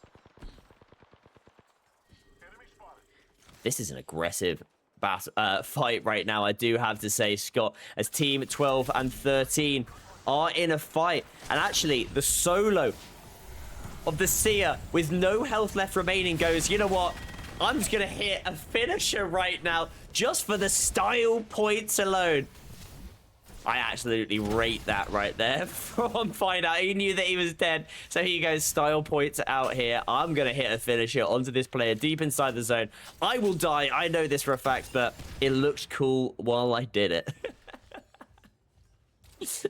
Gets finished off by the ring, as Team 2 are in a fight over at Fragment. And it's going to be the Nepal Panda and OL Krizik. Krizik gets taken on down, and it's the Rampart that what Scott Affa mentioned at the beginning. Ibby gets obliterated right there. They've got the overflow, so we'll be able to heal themselves on up. Goes through the altar portal, but unfortunately, Felix, the Nebel Panda, gets all of the shield taken on away. They're now going to put a shield on down. Doesn't put one behind them, though, so is going to go to the height, as they are now being chased on up, and Unfortunately for them, Capo and the Philo Buster take them on down. 7 squads left remaining, and this has been an unbelievably aggressive game, Scott. Who is gone completely. Scott, we'll have you back here in no time, I'm sure. I'm sure. I've just seen that he's now left the Discord entirely, so we wish Scott all the best of getting back in, because they're missing some... He's missing some hot and heavy action right now. We'll look at where this ring is pulling. There are 3 squads inside of the zone. There is 1 squad in the ring at the moment, and that is going to be the last remaining player of Team 12, who is trying to hit revives. 6, the syringe. Is it going to get off in time? Just about. They're going to stick another syringe. Thank God. I was like, oh, if you're going to go for this right now. Oh, my gosh. V-Rat. You are causing me anxiety right now, V-Rat. Heal yourself on back up, my friend, please. Thankfully, the Watson is now going to stick the revive. Dimply might well go down, and I think they might have gotten a little bit too early on hitting this evac tower. We don't want it to disappear before they've got a chance to get it on off. V-Rat takes it, but unfortunately, the evac tower has gone, and so it means that V-Rat might well have to go over here. It's going to stick a med kit. We'll be able to heal themselves, get himself some heals, but they have got a very, very long way to go, and we'll have to wait and see whether Team 12 are going to be able to get themselves back into this score. I've seen that you've joined the Discord once again. Can you hear me, is the question. Yes, indeed. Sorry about that. I have sent you a fresh link in Snapchat, just so you know. But I can see that there's been chaos whilst they've been gone. 7 squads remain. We're round 2 closing. People obviously don't want an end game in launch site today, Ben. They absolutely do not, it seems. Media Manager, Worthless, and co. do, though, take down Team 13 in a very quick and well-coordinated fight from our #1 team in the lobby. #1 purely by number, not by position in the overall leaderboard, that is. I also was getting a huge amount of anxiety right there, Scott. As you can see, Team 12 are still all the way back in landslide. They've been having a rough time of it. As we are now going to be getting our next ring pull, and it's going to be going back over, and... Oh, wow. The counter pull here, I mean, it might well bounce on back by the fact that it's not touching. But Team 1, as you can see, they have spotted Team 12 coming on in, and they are going to try and take these players down. I feel so bad for Team 12 right now, because they're just not long left for this world, particularly when your players are still all the way back inside of the zone with no heals left remaining. Team 12, I think this might be all she wrote for you. It's a good effort, but you are surely going to be coming to an end. Yeah, okay. Such a shame that. And to be fair, it's more of a shame because of the counter pull. It would have actually been good for them. But fundamentally, a lot of our teams are going to have freedom to even rotate all the way from launch site if they were already set up there. So, yeah, fair play in that respect as well. But we can see a lot of movement from Team 2 with Capo going all the way back to the northern side of Siphon, just allowing themselves a chance to reset. And they're going to have freedom anyway to try and get up there. But wow, look at that. I just want to call out Team 1 right now. Worthless in Team 1, they altered the Wraith through the wall to get into the tunnel and take the Mythic bin. So excellent use of utility there, because they've managed to just steal that bin away from Team 2. But Team 2 are about to move up on them right now. Capo has eyes, and Capo's like, hey, that was our bin. We're going to take it right now. Team 1 could just be losing their Wraith right now. Capo gets a nice little kill there, Ben. They do indeed. The team, unfortunately, aren't able to recover them quickly enough either. So, yes, you might have been able to get some loot, but really what you've just done is just delivered it on a silver platter to the team on the interior. Worthless is going to bounce on back via the ultimate. They are going to be able to get the revive, but unfortunately now their teammate of the Wraith is going to come back with none of their utility that they just picked up, which is a real shame. Meanwhile, Team 12... Fortunately, they got a team wipe in that area, so they'll be able to reset with some of the loot. But bizarrely, Mr. Wingy, who might have thrown the God spot in the last game, may actually have the God spot this game.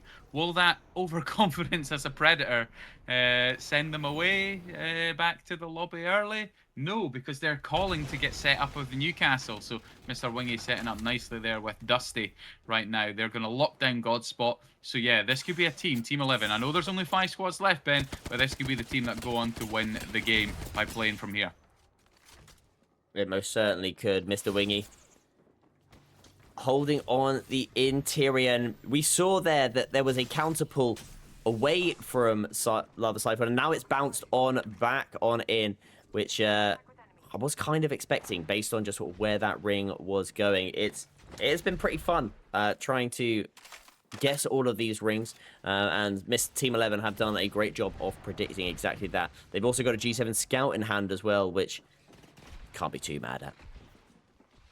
Yeah, and you know what? It's zones like this that can really, really punish teams, especially if there was another 7 or 8 teams at least playing hard zone right now or fighting hard to get to end game right now. This constant counter pulling, if you're not getting the information with the ring scans, could have been utterly devastating for them. But Team 11 right now, absolutely peppering Team 19 on the sides. Watson taking damage, Alter taking damage, but they have got that pylon to stay alive and get that additional recharge as well. But Team 11 are getting a little bit aggressive here, and if they're not careful, it could slap them in the face and then they lose that God spot.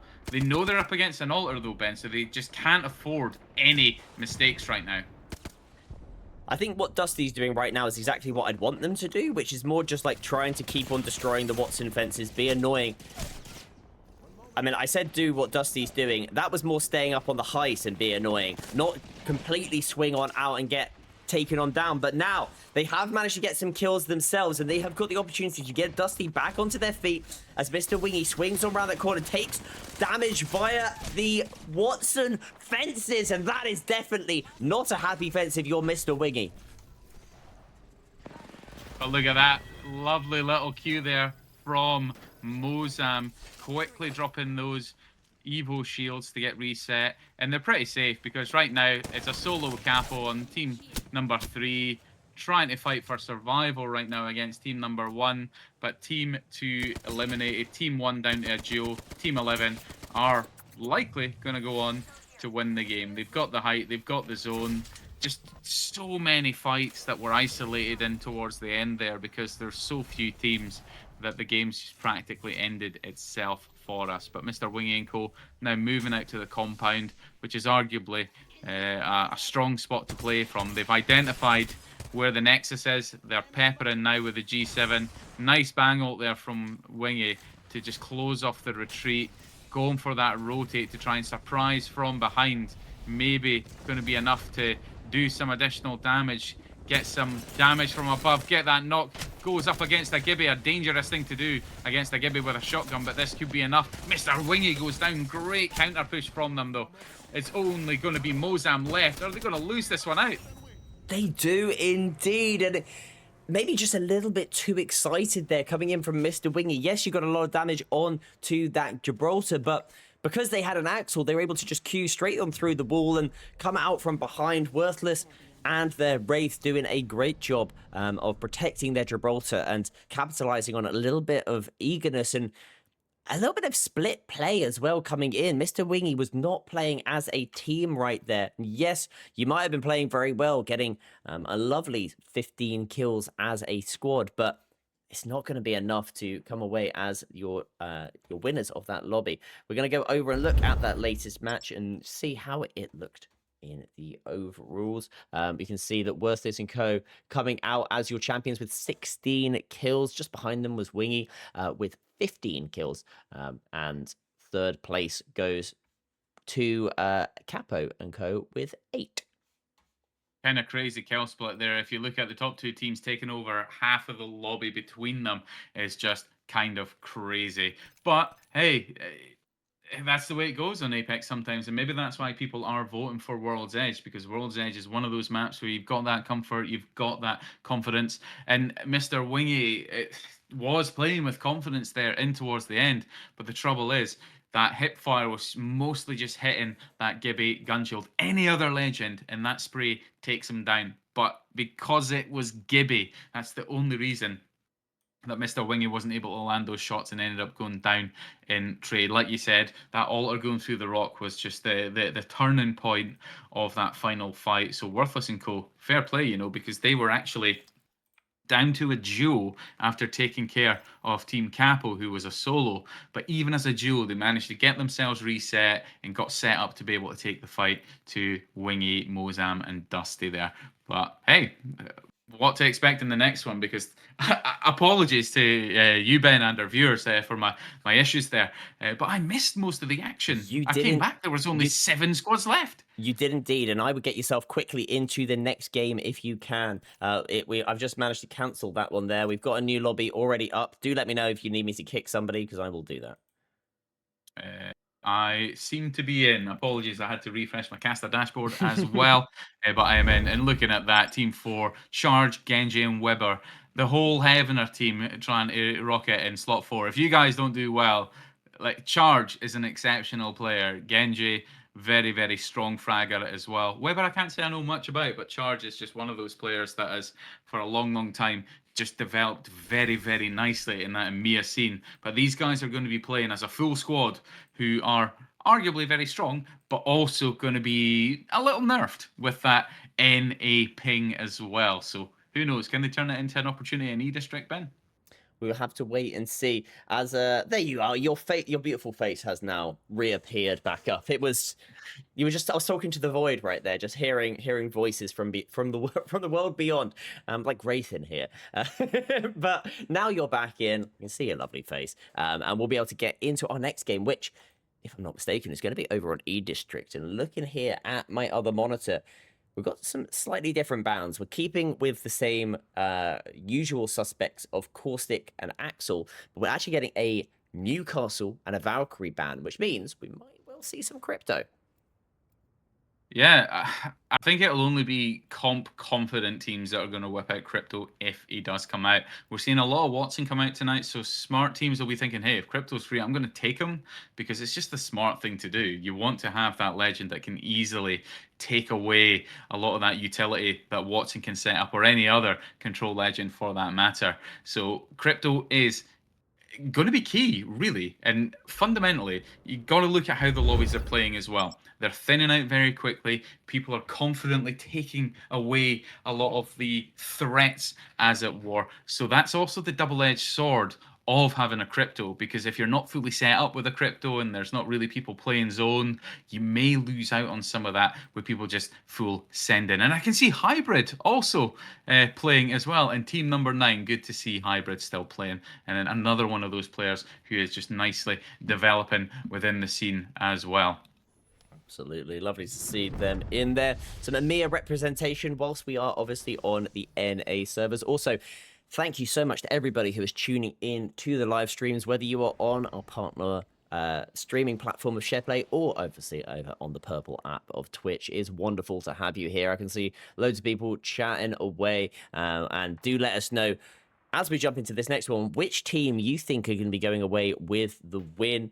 We'll obviously try and find you where the ring is going to be going in a sec, but this is currently how it's looking in the overalls. We've got, as you mentioned, some pretty much full teams right now. We've got the full Heavener roster rocking it. We've also got the full QSM roster rocking it on Team 19 as well. So lots of full teams coming in. Then there's obviously a few which are playing out as duos as well.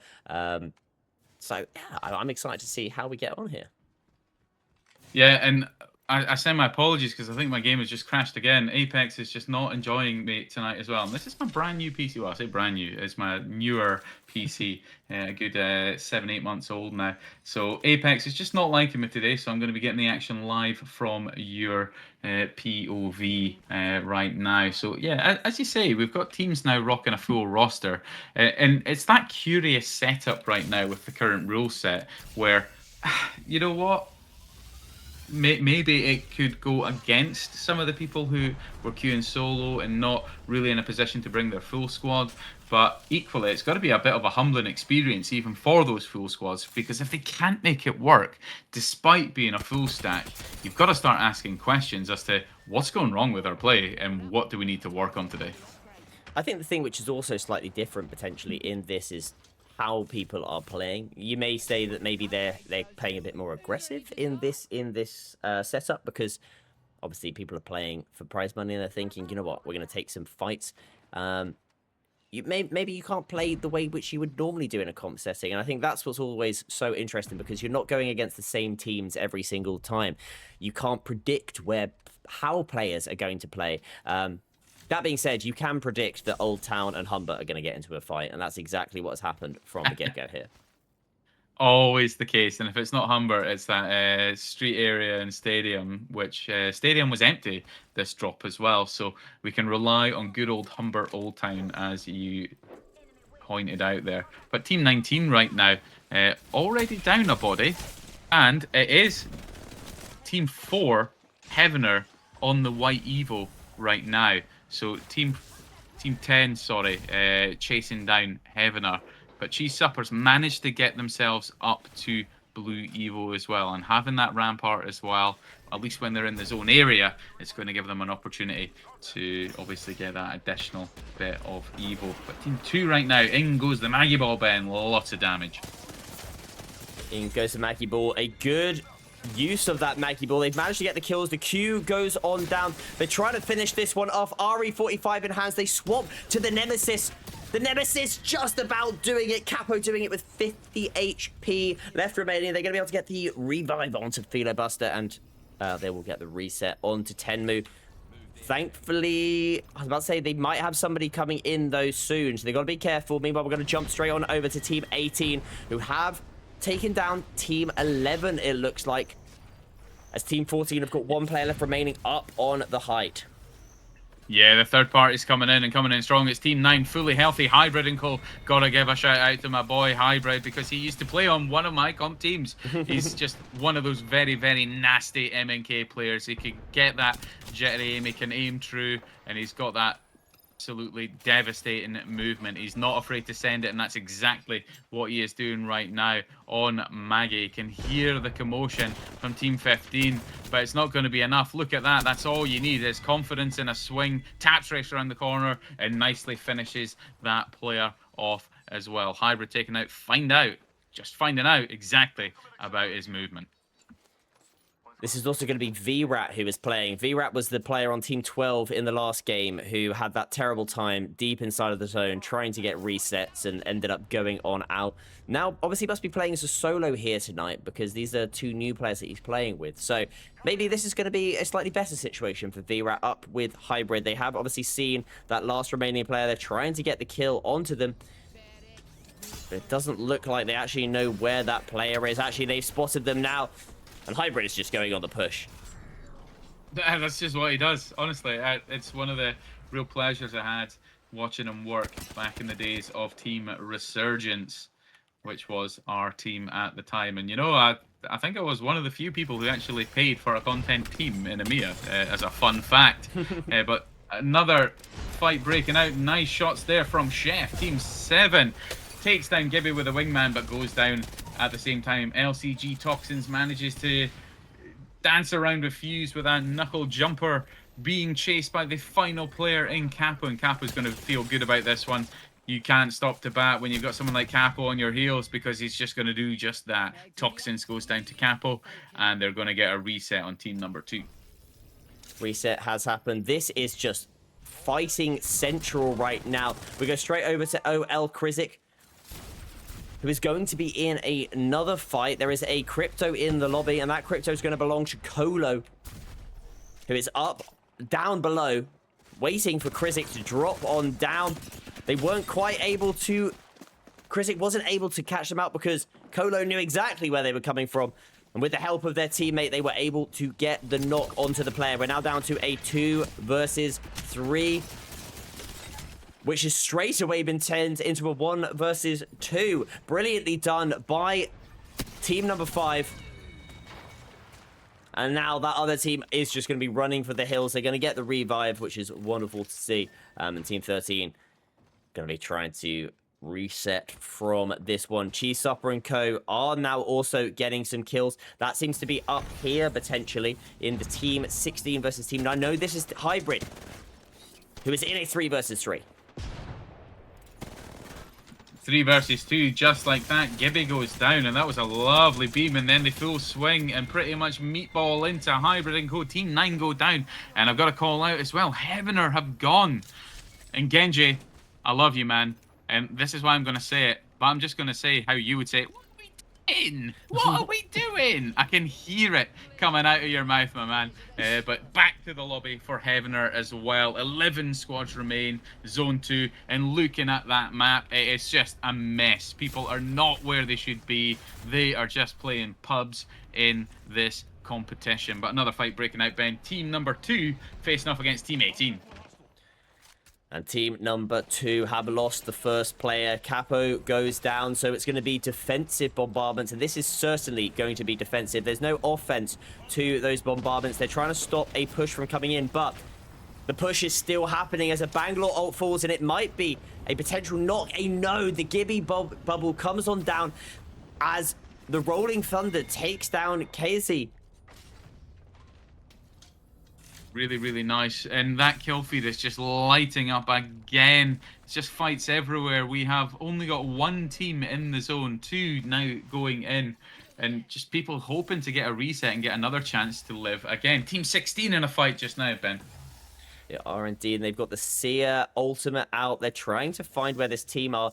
It's just going to be a solo of Dory, who is just trying their best to get away. They seem to have done enough for now. Team 13 are very close to them, but as you can see, this is insane. So many players around in this area, whereas Team 2 and 18 are now going to be getting into a fight as well over in Zipline Building. Indeed they are. And Philo Buster, that strong giving. Capo gets utterly deleted. That swing coming out, the bubble goes down. It's not going to be enough because they managed to get into the bubble. Just can't back up. You just have to keep sending it. And then they do indeed. Team 18 just made it look simple there. That was a clinical finish. But Team 3 also just got a nice little wipe there. Team Rion, S2HR, and Vision. Of course, the play of the day for me, S2HR's Alter coming out in full force earlier in E-District, and they're in the top 9 right now with 11 kills already. Ben, they're feeling good, surely. They certainly are. Meanwhile, we bounce our way back over to draft point, where the fighting just hasn't seemed to have stopped. It just seems to be team after team right now. Indory is here. They're looking to try and craft a banner. I don't know whether they're going to be able to do it because you've got Team 16 nearby. You've also got Team 5 nearby as well. But Indory might well be able to get that banner. We'll have to wait and see. As you can see, Team 16 on the interior, 5 on the outside. And actually, it does look like Dory has been able to get it as a aggressive altar portal comes straight through the wall. And Team 5, caught absolutely unaware, get put on their ass. Yeah, didn't they just? That was, again, just nasty. That was Alter and send. I could almost hear it. Guys, we're going to port and we just send it. We just fire and send, because that is exactly what they did. It was hip fire all the way and the bullets just landed. And poor Team 14, poor Indory right now, realizing that they're not in a good spot. They're outside a zone as well. Zone 3, slow ticking, and Pathian manages to get one of the knocks. Clemmy's got to get into the action and support them because they're so low on HP. Can Clemmy get in and do some damage? Manages to get another knock. At this point, yeah, it gets the banner. But is it going to be enough? I think it's a 1 versus 1 right now. It was a 1 versus 1. Team 6 were the ones firing and doing the crossbar, helping from the sides, but it wasn't enough to help. They're just going to do the Nexus, get themselves back into contention, and Team 6 recognize that they're already trying to get into position to prevent the rotate through from draft point. That was insane right now. We've now only got 1 player inside of the zone, and that is going to be of Team 6, who are now going to be leaving it, as Team 16 are going to be making their way up through the tunnel straight to where Team 6 are. We can see them via the highlights. A nice 81 spray coming in there from Exercise, the winner of that final 1v1 versus Clemmy.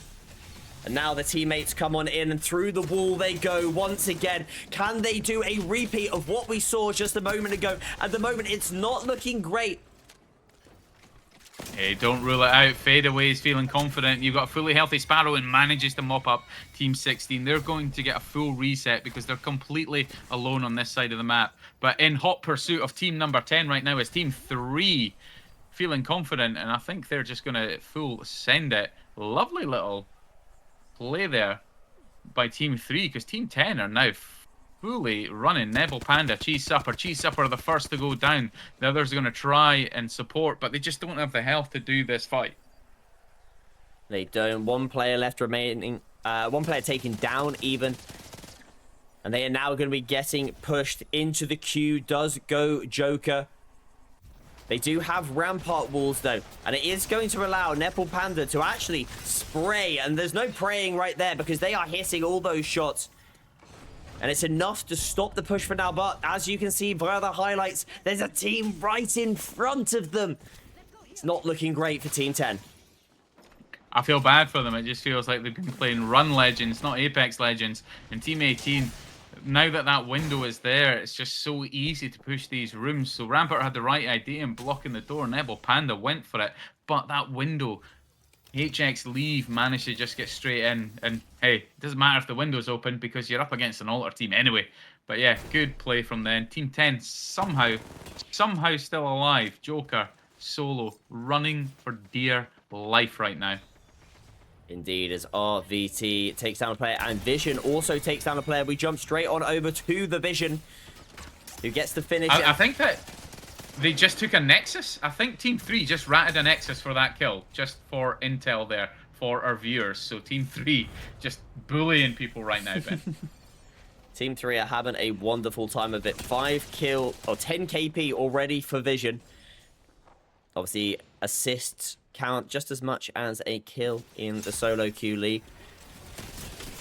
And oh my gosh, those shots there onto Colo, taking them on down. They're now going to swing on through to the Valkyrie that comes on out, and that's RVO taken down. One player left remaining is going to be Daze Torrent,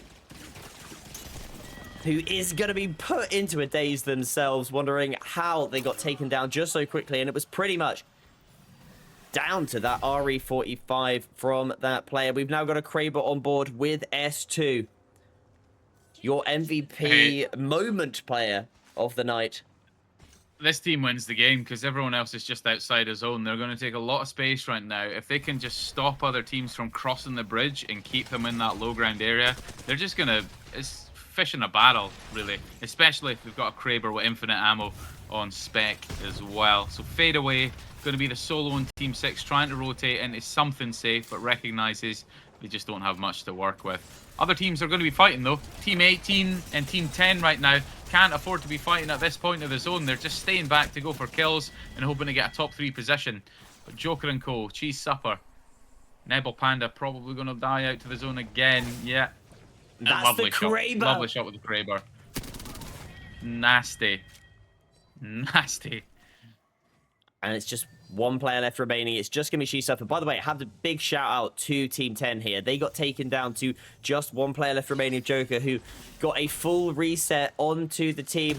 They've managed to clutch out for second place, but realistically, this is going to be all she wrote for the team. Let's just get on board with the Kraber cam. Oh, I was hoping it was going to finish on the Kraber. They eyed it on up for us. Team 3 deservedly come out as your champions there. 8 kills for Rion, 7 for Vision, 4 for S2. Come away with a quite delightful 19 kill W. We look at those latest match results. Give it a quick refresh. And that was that was not this game right here. This is the other game that just happened. And we've just seen the Flame and Zovran get yet another win. So for the overrules, that is very dangerous for everybody else. In our game, however, it looks a bit like this. 19 kills, though. 19 kills in a win right now. They are feeling good. E-District is arguably their map because that is 2 E-Districts where they've done nothing but dominate. They might not have won the previous E-District game, but look at that. Even teams, the team that came in 6th place, 14 KP. That has got a sting when you're not getting the placement on top of those kind of kills. Absolutely. I'm trying to join another lobby, but it looks like it has just started up. Bit of a shame, by the way, because in this other lobby, we do have our GOAT from Friday. Eddie is playing here tonight. We'll have to see how Eddie gets on in the Ooh. overalls. For those of you that aren't aware, Eddie had a wonderful performance for those e-girls, doing it all I for the hope that e-girls. that yeah, I was about to say, I hope that performance continued for the e-girls I have to say, because Eddie was all over it. you can see here, Eddie rocking it in Team 2. Doesn't have e-girls in the name right now, so obviously some e-girls snuck into his DM Just and doesn't need it snapped them up. doesn't need it anymore in the name. He's already got his e-girls sorted. Love to see that for him. I honestly, I hope we didn't embarrass him by bigging up our boy because he was actually playing incredibly well at the weekend. It was fun to watch. He kept it entertaining. But let's just double check to see if we've got another code because as you can see in the corner of your screen, 73 people are in the queue waiting for a lobby, which means we are going to be going to another map very, very soon. But I cannot believe that we've been at this for over 2 hours already, Ben. My gosh, it's That's what I flown. love about these games. It's just you get a good mix of people. You see some amazing plays. We were seeing some great Kraber action. The only thing that we're missing for me, end games. Please give us a big end game. That's Apex at its best, man. We love when people can get kills, and we love when people can have a good time with it. But we love an end game in BR. So maybe our players will grace us with it. Maybe we should just ban everyone and go with the three worst legends in the game and see what happens, right? Oh, you know what? I'd be keen on that. I would certainly be keen on that. As we're now going to have a quick look at the overall leaderboards, I mentioned that Zovrin and Co. had managed to pick up a win on the other lobby, and that is going to solidify their place at the top of that leaderboard. Zovrin is having a day of it. Zven even. Sorry, I don't know where Wow. I've chucked an R in there. That's dyslexia for you. But at the moment, Zoven with 48 kills, 36 assists, and 855 points. They are doing a wonderful job of it. But as we mentioned, you don't need to be getting all those kills if you want to be placing good. At the moment, 7th position standing out to me with just 11 kills and 16 assists across all those games. They're currently going home with a lovely $20 if they can hold on to that. But just a few placement points ahead of them, the filibuster with only 15 kills themselves. With 610 points, they're having a really good day of consistent scoring, which is great to see. Absolutely. And I know we keep saying it. We must sound like broken records to the viewers, but consistency matters. If all you need to do is play smart on a map like E District, when you know it's pulling to City Hall, like we just seen, just get yourself into the middle of it. Let everyone else fight around the edges and get yourself into top three, and you're walking into potential cash. You know, if I wasn't casting, I'd be tempted to just sign up myself, and I would say that to my teammates. We are playing zone. We're playing zone. Whatever kills we can get, great, but we're playing zone because hey, a little bit of cash is a little bit of cash, right? Exactly, exactly. And if you want to get yourself some lovely cash, you need to head on over to cce.gg. Get yourself the premium subscription. Only costs a couple bucks, but those couple bucks might well end up sending you away with lots of money because you've got prize pools going on a Friday, Saturday for the solo queue, and obviously a Sunday, Monday for the comp queue. And you could go away if you win both of those, 200 bucks of a weekend. Cannot complain about that in the slightest. You do that for every weekend of the month, you're absolutely laughing. Apex is basically a part-time job then, right? And that's what people strive to do in the gaming world is to be able to earn as you play. And see it this way. I was playing ranked earlier, Ben, and the first game I played on, I got killed by Bubblegum. Number one pred, rinses me within a minute of me playing. Just full sends me on Axel. Play here, and you don't have to go up against Axel often because she's Exactly. getting banned a lot. You So could yeah, ban her. You win don't money. like a legend, ban her. Get him out of this lobby. That's all you gotta do. Absolutely, man. And you know what? It's getting so hard to play Apex at some of those levels right now. In the Diamond Pred lobbies, whatever they are. I'm only Diamond 3, man. I've been hard stuck D3 for so long because people are just playing Apex like it's a kill race. And it just takes me back fondly to, and I know people kind of hated it. Season 17, there were so many Masters. Masters didn't really mean much then, but people were playing end games. It was BR in the truest form. And I just hope that in future seasons, we can see more of that because this speed meta right now it's kind of changing the game, and I'm not really liking how it's changing. So I don't know. How do you feel about it, man? I think I have to agree with you. I personally, again, and it's probably you and me being casters, we absolutely love a big end game, and that's what we want to see. And we have had some of these in the solo queue league. I think you and me remember fondly a game that finished over towards, it might have been the Lotus, with about 19. Lotus, It was about 19 best one. teams remaining. With about round 5, we were both just like, how are there so many players right now here in this lobby? And people could do that Best in game this. I ever casted. It was 100%. unbelievable. Best It's game ever, and we want insane. that tonight. We're not going to be going Lotus this time. We're going to be going over to Storm Point for this map. And as Yes. I have a quick look, it's our first time on Storm Point. What legends are banned? Axel is banned. That's great to hear. Mad Maggie is banned. Crypto is banned. And Conduit is banned. So we've actually got the opportunity here for Interesting. some slightly more defensive compositions, some the likes of Rampart, who actually just clutched up a second position there with some unbelievable sprays with that Sheila. We also can see maybe some Watsons, some Gibraltars, some Newcastles. Cannot wait to see. But Combine them with Valk.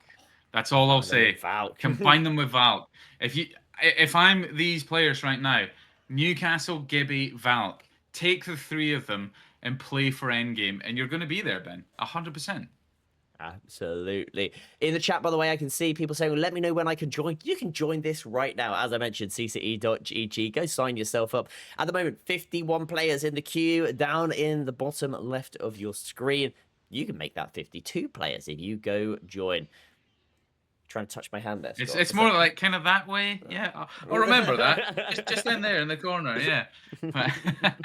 No, it's so easy to sign up. You literally just need to click in and go. And like I say, if not for casting, I would probably just try my hand at it as well. Just have a little bit of fun and play with this community, because what I've learned from the CCE community is there's some amazing people in there. Get talking in the Discord, get talking on Shareplay, earn the coins on Shareplay when you're signed in there.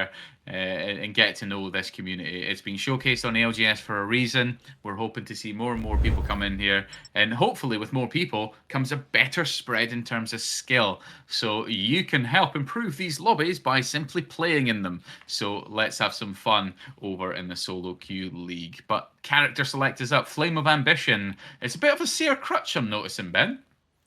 Absolutely. I mean, Flame of Ambition was having a great time on that Seer, and I think with the way that they've been playing, particularly that aggressive style, having Seer can be a devastating combination, particularly when you've got an altar on your team, which is exactly what Zoven seems to be playing as.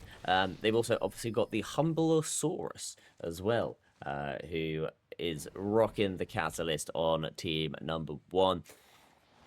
We are seeing a couple Gibbies being played. Not as many as I would like. I do love a bit of Gibby being played. But what I'm noticing very quickly is team number 11 and is playing the burger combination, the burger comp, the Gibby, Newcastle, and the Valkyrie, which means that we might well see some end game plays coming out from our teams. I hope so. Team 9 as well. They've gone with Wraith instead of Valk, so you've actually got a little bit more fighting capability as well. So they could be in a good little spot. But we're pulling down to the south, sort of western side of the map so far. We'll hopefully get some intel. Maybe it'll counter pull up to like Ceto or something like that. But I don't think we're going to see that hard pull over to down Beast, but probably more likely even down to... Hey, we've got Barrow. This is a good zone. Barrow is a really great place to start setting up shop. So team over here, team 8, they really need to think about what they want to do, because they don't have the legends to set up shop despite landing in Barrow. But if they can just take the height and prevent a lot of people from doing something. But early fight breaking out, Ben.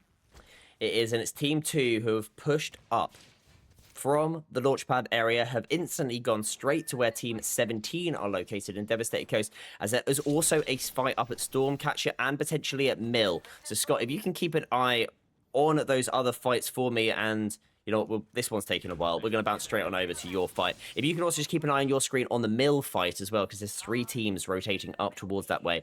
And if we need to, we can always bounce on over. Certainly will. Well, the Mill fight is breaking out now, but Team 14 on the screen that you had before obviously landed on that cliffside, terrible, so they wanted to get some loot early. Team 12, Alter taking a lot of damage there, RVO, but Team 3 are only a duo, so they're fighting up against a duo, and the third party of Team 13, Clemmy and Co, are already moving in. Pathfinder, Valk, and bang on Team 13 so they can move in fast, and that's exactly what they're doing. They've taken that building. They're above Team 12. They've got Blue Evo, and the duo right now are going to be able to take a breather, heal up, and get ready. They can be the ones to third party. Are we going to see some magic from our duo is the question, Ben. That is always the question. It's always a bit of a shame when you have to play it out as a duo, but we've seen duos win in the solo queue league. It is not unheard of, and all you need to do is play smart, play right, and if they can potentially third party this in a good way, they have got a chance. A little bit of lag coming in there for the Pantheon. I hope that is... No, that looks like it's me. I hope that's not the whole lobby that's lagging. I think it's everyone, because I'm lagging too. I've got eyes on Team 19 fighting over at Stormcatcher right now, and the whole thing does appear to be lagging. So an unfortunate turn of events. It does happen. Lobbies sometimes do this, but some of our teams, fortuitously, it's still quite early into the game. So hopefully, if something does go horribly wrong, our players won't feel too robbed of the experience. The duo actually have, they're utilizing this lag to their best effect, and they're actually third party this. One team has gone down of team number 12, and the duo have come in and taken them out. Heartbreaking for both 12 and 13. Man. But team 5 may now be able to come up and take a 2 versus 3 against this team. Meanwhile, team 16 are in an engagement. Big fight here. Team 8 managed to get a counter knock right now, and oh my god, Razrod is just full sending, doing so much damage, and Hacks on Team 16 is so lucky that he's on a skirmisher and got a little bit of health back, because popping that bat, it could be enough to do something right now. Team 16 getting the res, and Team 8 have got to do something with this. Zulfer's back on their feet, so it is a 2v2 situation. They're trying to get some health back. It was a res for res situation. It's now a res for res for res. Team 7 all back to a full complement of 3. That is going to be all she wrote for one of those players, as it's going to be our Crutch who has Wraith Portaled on away. And Zulfer is going to be hoping they can get themselves back into this one. Meanwhile, we look at the ring and we see that Team 2 are in a fight right now up against Team 17, who have lost one of their players, if Tripesh, but it took Diddy's butt. I took Diddy's butt even. Oh, did you? Yeah.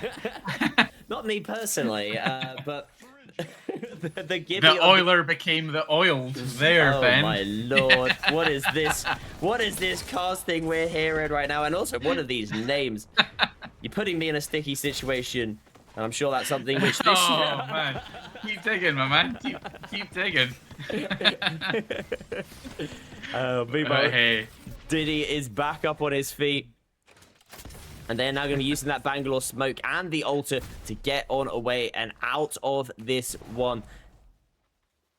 And thankfully, Team 17, it looks like they are going to be able to get a full reset onto this. So the fight for now has finished on up. Team 17 getting that reset. Team 2 have decided now actually to turn around, and they're holding sort of very close to, obviously, the grab cannon area, looking behind them to see if the team come on up, but it doesn't look like they will do so.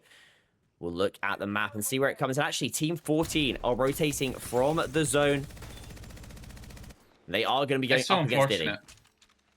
11 squads left, and you just happen to be rotating into where the one fight was happening. But let's give credit to Diddy's team, because they actually recognized the threat, prioritized the res, and got out. You don't have to fight to the death all the time. If you can get out and res, live to fight another day, you know?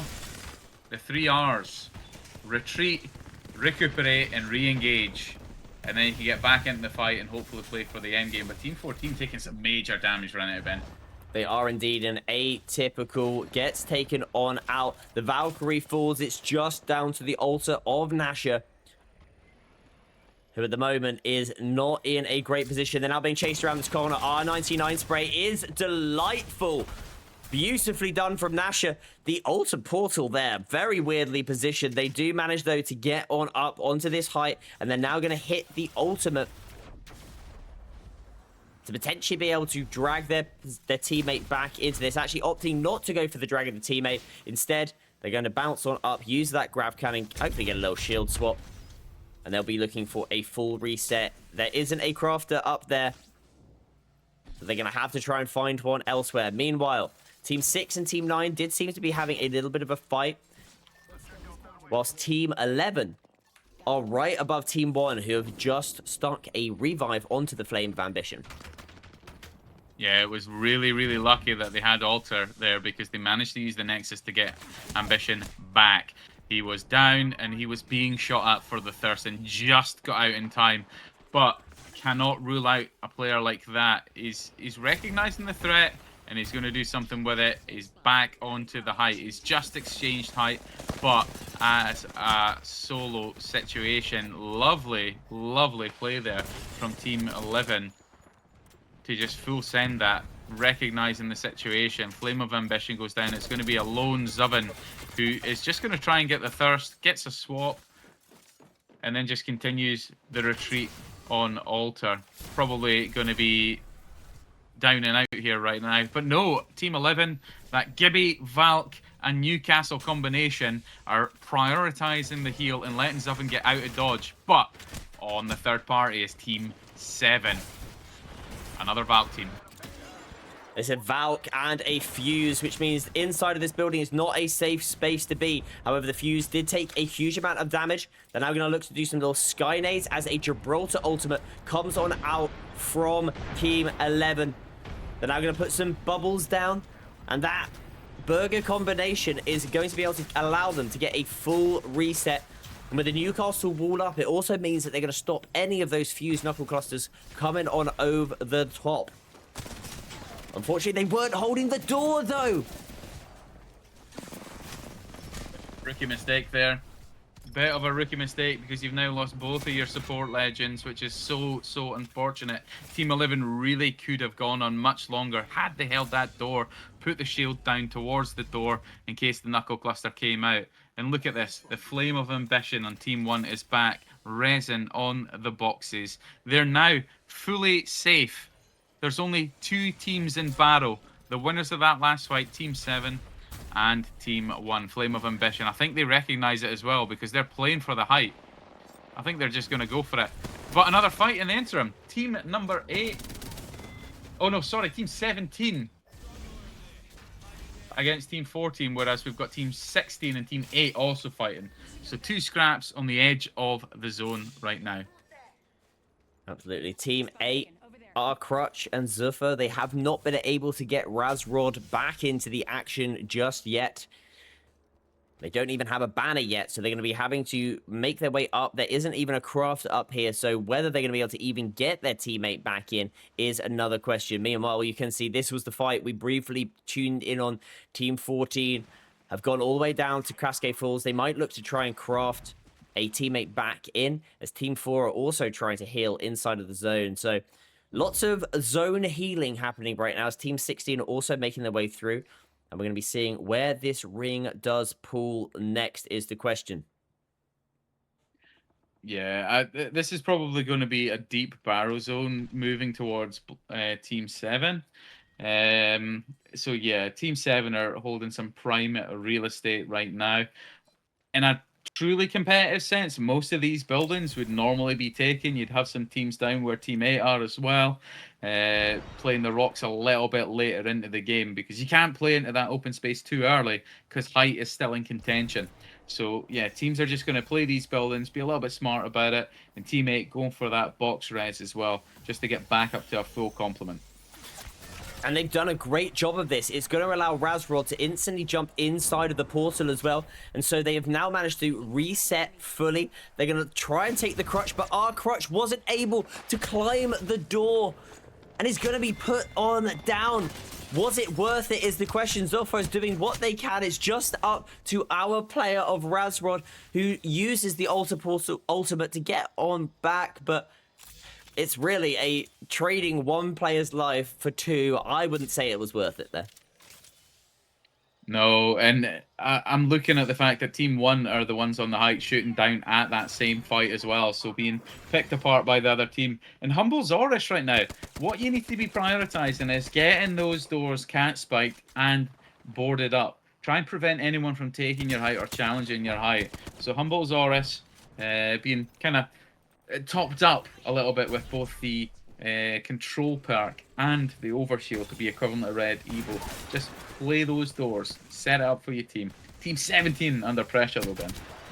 They are indeed, and a fused knuckle cluster coming out there from Trippy, just destroying that door, allowing Takvez to swing on through and get the kill. Meanwhile, on the other side, it's going to be Team 2. Says has managed to get Diddy back up onto the feet, and Diddy is now going to drag Bangalore back up as well.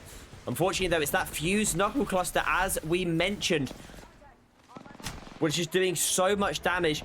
Gibby has put the ultimate down, but now can't go outside themselves, and it's got swung from the other side by the Valkyrie. It's just Says left remaining.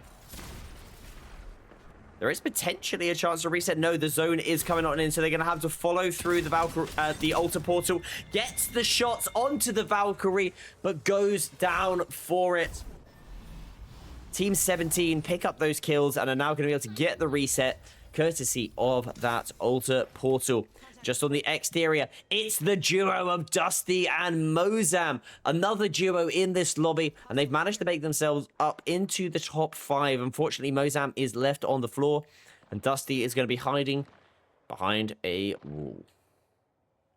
Yeah, and to be fair, Mozam was like having some really, really good games earlier. Even as a duo, they've kept themselves in the fight. They've only got 1 KP between them, but you know what? When you're a duo and you've made it to top 5, it's not that big a deal. Dusty has a skyward dive, but probably doesn't want to overextend this right now. Mozam's just going to try and stay quiet, while this team is probably unaware of the fact that it is only a duo, unless they use that skyward dive themselves, which here it goes, they're scanning with it, they're going to recognize the threat, and they're going to push it now. The duo should be gone about now. Oh no, skyward dive in response, love it. Oh, they still go down.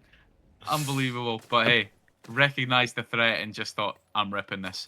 So fair play. Team 17 gets the wipe, and it's going to be our final teams. 4 teams remain on this game in Stormpoint. Bit of a shame there. That solo who ripped the skyward dive was only on blue, so why it was so easy for them to just shoot it out the air as they flew on up. Meanwhile, Team 1 have retained the height. We're going to see that it has pulled slightly further on down into the open. So Team 16 have got one of the only buildings left remaining in it, as Team 17 have taken to the skies and are now going to be landing on the interior. Very split right now. Yeah, that might be really bad for them, to be honest. Because as much as they've got to fight to get some of the space, all that's happening now is people are consolidating their fire, Ben. That was a poor decision by the team, whether it was a panic or someone broke off too early, misheard the comm. Really unfortunate, but good cover there coming down from Trip and just nading that door to prevent the counter swing. Well, not just nading, they also fuse ultimated as well, so they stopped any type of push. Brilliantly done, actually coming in from Trippin, who have now managed to make their way into the interior of the tool building. So they are now going to be playing, trying to coexist with a very aggressive team number 1. You know, I think Fuse just saved their game there, getting the mother load and the nades down, stopped that counter push. So yeah, really, really smart from that team there. And they've just given the Valk the power booster so that they can rip another skyward dive. So don't rule out Team 17 yet, despite their position, as we try and get some action for you guys watching right now. Fame, Ambition and Co are using that Seer to try and spot them out. That Seer might actually be a difference maker potentially. If the Seer is able to hear the Valkyrie start those jets, they might be able to stop the ultimate from happening potentially slightly later on when this zone does indeed fall. But Team 1 have got all eyes on Team number 7 on the far side.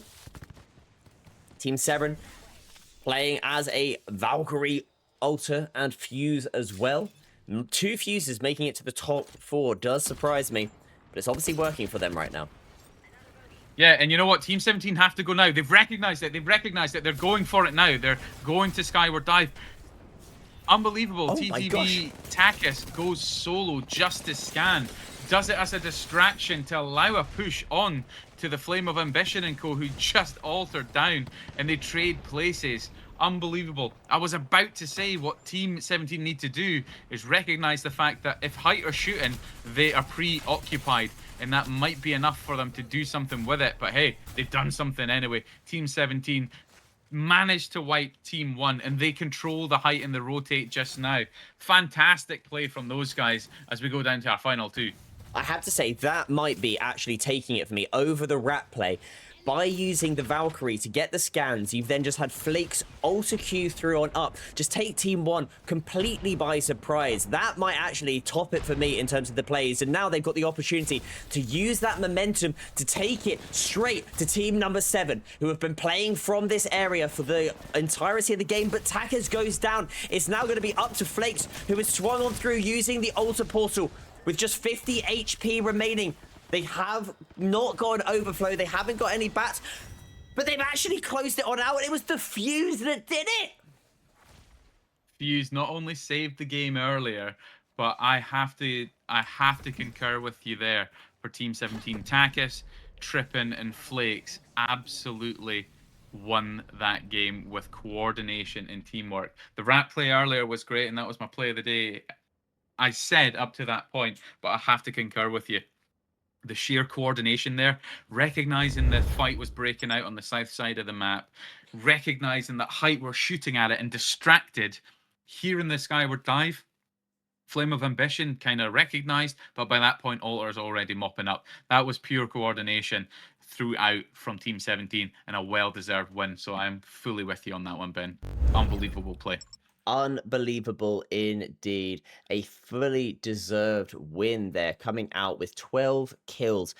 It felt like they deserved more, if I'm being completely honest, with how they played. 5.4k damage. Our Fuse, Trip N, going away with 7 kills and 2.3 damage just themselves. A really great showing there from the roster, and it was a Fuse team that ended up winning. It's not something I thought I'd be seeing tonight. Also, big shout out goes to our 5th place team, a duo coming out there. Dusty and Mozam, top work from the two of you. Yeah, you know what? You may be down, but you're never out. And perhaps it's a little easier in the sense that people are like fighting a lot of edge. It is like throwing a million edge teams together right now with how it's playing out. But if you're smart enough to get through that, cut through the noise, find yourself a safe spot to play, you can play some of that placement as well. So even as a duo, you still got 1 kill. Fair play, top 5. But yeah, amazing play. Trippin saved that game for Team 17. That mother load and the nades stopped that counter swing, and if that didn't happen, that team is dead, or Trippin is a solo and trying to play out from there. So huge game for that team there, Ben. Well, let's have a quick look and see what that's done to the overall standings. Zoven is continuing to hold this top spot as it currently stands. Flame of Ambition, playing alongside Zoven tonight, is now going to bounce on up into 2nd position. But the thing is, they could be so much further on ahead had it not been to our lovely Fuse team, who ended up taking them on out. They could have taken the 1st position, considering it was the top building team that ended up winning. They so easily could have won that one and been approaching the 1,000-point mark potentially. Instead, they get taken on down. And they're still going to be holding a lovely spot in the top 2, but that could have been much better for them. Looking down on through, though, at the other standings, and I'm surprised that we're not seeing any of that last team in the top 20 with how well they played that one. Yeah, absolutely. I'm going to call it out for you just now. There is a new code, just so you can get yourself in. But Perfect. yeah, all it takes is another big game like that, and who knows, you could be knocking on the door of that top 20. You've just got to keep up the momentum, keep up the pace, and you could find yourself climbing that board. But yeah, Zoven and Flame of Ambition right now, utterly dominating presence from them. Oh, I have just been removed from the match, so I have a feeling I cannot get back in right now. Oh, that is gutting. I don't know why you got me removed. That's very odd. I think the admin accidentally. Uh, Oh no, I got no. removed because of a code net. That will be why. So yeah, unfortunately, I'll get myself back in there as soon as I can. But yeah, where were we? We were just saying, yeah, you could have one big game, but all you need to do is keep up that consistency. Getting those kills and assists are great, but the placement is what really matters. This is a BR. Focus on the placement and see where you can Absolutely. go. But some other big names in this lobby, Ben. Wow.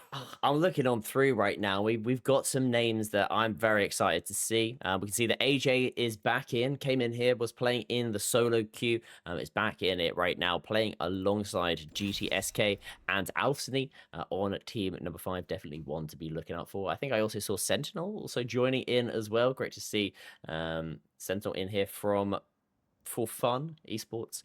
So loads of representation from across the Apex community, whether that is from the pro scene or just from the casual scene. It is great to have so many of you in here. And I can see as well, in the meantime, we've have had loads of people chatting away in the live stream chat as well. I can see that people saying about how interesting the bans are. And I mean, it's certainly interesting to see. And it's something that I'm going to have a quick look at now as to what this next set of bans are. First of all, we're going over to World's Edge once again, and this might well be down to the fact that you can't play World's Edge in comp at this moment in time, and players are going, you know what, I've played too much of E-Districts, I've played too much of Storm Point, I've played too much of Olympus, let's just go back and play a few games on World's Edge. That might well be the case. Outside of that, the legend bands that have come in are once again going to be Mad Maggie, Crypto, Axel, and Caustic. So, I'm not Yeah. surprised to see them banned once again, if I'm being completely honest. That does seem to be the pretty consistent quad of people to get banned.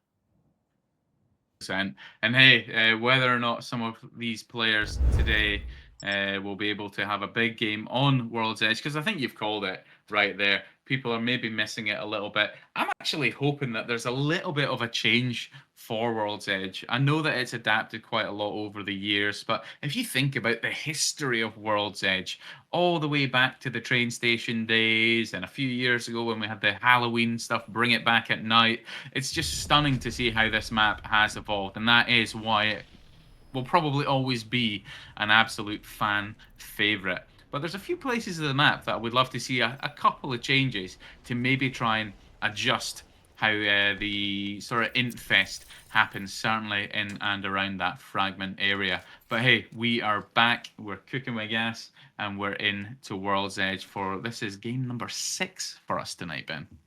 Absolutely. I mean, this is flying by. This might actually end up being our last game of the live stream. The live streams tend to run for around about 3 hours, and I think if this one takes 22 minutes, as I believe the games of Apex do take, this will take us until that lovely 3-hour mark, and it has been a joy to cast over you, as we're going to be on board with Mr. Slick himself. I took Diddy's butt, who's going to be hitting that ring beacon. We're heading... Mr. Slick, man. We're going on over towards Fragment Overlook Epicenter area. This may end up pushing potentially over towards the sort of train line. There is a chance we might see it. But meanwhile, actually, fighting has already started to happen. Team 14 have been pushed up by Team 10, have decided to leave Countdown, and they've got a knock. Fair play, but there's so much aggression in this area of the map. You've got Sky, East, and West who are converging in together alongside Countdown, and if Fisher hear it, Fisher could easily just balloon into Countdown and go into some of that as well. But good shots coming out on the top of this building, but a cheeky little shot from afar sees a little trade there as well. But Zero and Toxins now having to just try and tighten up to make sure that they stay together and stay alive. I mean, you say that Toxins went up onto the height, got taken on down. Zero, good luck, have fun. Is now down to a solo, and this was the team that got aggressive.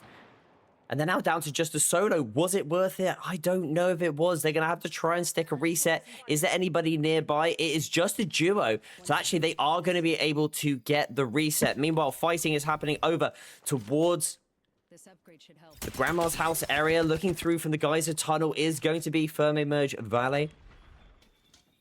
It's going to be popping Oh, a I love this battery. area of the map. Respawn Village, as it sometimes gets called very rarely. This is a really cool place to fight. I always like it because it's not too central and it's not too far away from any action. But these guys are running away from each other. And we've got another big fight breaking out. Team 13 facing off against Team 6 as well. 13 recognizing that Team 6 are rocking some whites just now. And not good because HTTD, sorry, that was quite hard to say, surprisingly. Got some really good opening shots there on the conduit of Says and leaving Team 6 just to run. And the trouble is they've got a Valk on their heels. It's like that rank thing where even if you're a solo or a duo, it's so difficult to outrun a Valk, if not near impossible, unless a third party gets involved. Absolutely. As a Valk myself, I am one of those people who will absolutely use my ultimate to try and hunt you down, and I wish I had shots as good as that, because that one clip just absolutely obliterated Nea's aim, and they have now got the chance to potentially use an ultimate to find that last solo. But actually, we're going to be getting a third party coming in from Jokers, Skurs, and Anteater. Yeah, this is the World's Edge effect, and like, to be honest, this is one of the things they changed about Broken Moon to try and slow down the third-party potential, and it's something that I feel World's Edge needs but will just never have given the design of it. But Valk just goes up to try and scan and get some intel. Beautiful decision there from the altar to just put the port down to maybe port through if needed and avoid all that, but confidently takes the 1v1 on Valk. I have to say, that is a interesting play, I think, to politely put it, from the Valkyrie to land solo. And it was all about, because they landed solo, they had the stun from the sky, but thankfully you've got teammates who are just so good, exercising HTD, absolutely wiping Team 17 in a confident 2 versus 3. Meanwhile, Team 6 of Says, who obviously were taken down to just Sentinel a moment ago. They got the respawn, but they don't realize right now that there is a team right in front of them that they are running straight towards. Stack of 3. Yeah, oh, just gets out of dodge, recognizes it. Oh no, I'm on white. I'm done. And you know what? They're still getting away. I respect it. And lucky, because Team 11, just through that tunnel, are nearby. They might hear the shooting, they might hear the commotion, and Hybrid and co might come in for a piece of that action, because coming in behind is Rat. Rat is going to see that they're chasing this person and maybe get a couple of shots right now, which might allow Says to get out even as a solo on white. Unbelievable. Unfortunately, Rat's shots were not quite that good. Although they spotted out the solo player from that team, it is now actually going to allow Says to get out of there, as it's now going to be a straight 3 versus 3. And I do have to say, the composition that Team 11 are rocking right now does seem to be a for fun one rather than a competitive one. I can't lie.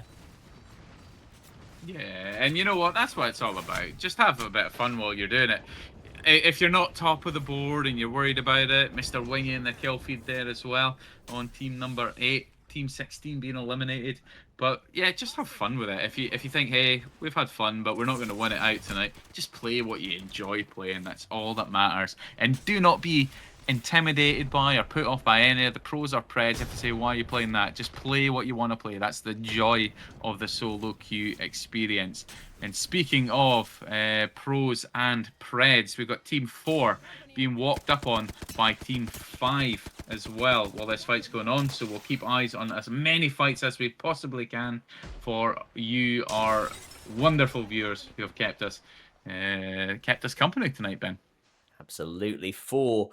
We saw 4 go absolutely crazy. If you can't remember, our first game of the match on stream, at least on solo queue yesterday, 4 picked up a Kraber and double Mozambiques, 2 games running, and went utterly insane. And I would love to see that right now. We've already seen a shot come out from that 6x on the Sentinel.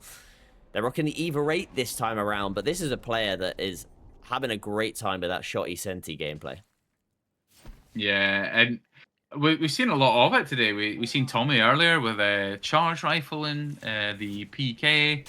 or the charge rifle and the Mozams, I believe it was in another game. So yeah, fair play. Like people are just, that's what I love about Apex. Like I hate when you get to that point of ranked where people just lean purely into the meta. Team 11 eliminated now as well, where it's just pure meta, where it's now just Conduit, Valk, Axel, and it's just sending it with a Hemlock. Just use what you want. Have a bit of fun.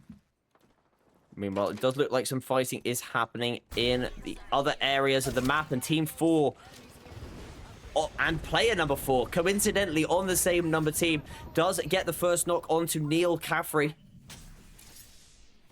Neil Caffrey. 95. That's a throwback.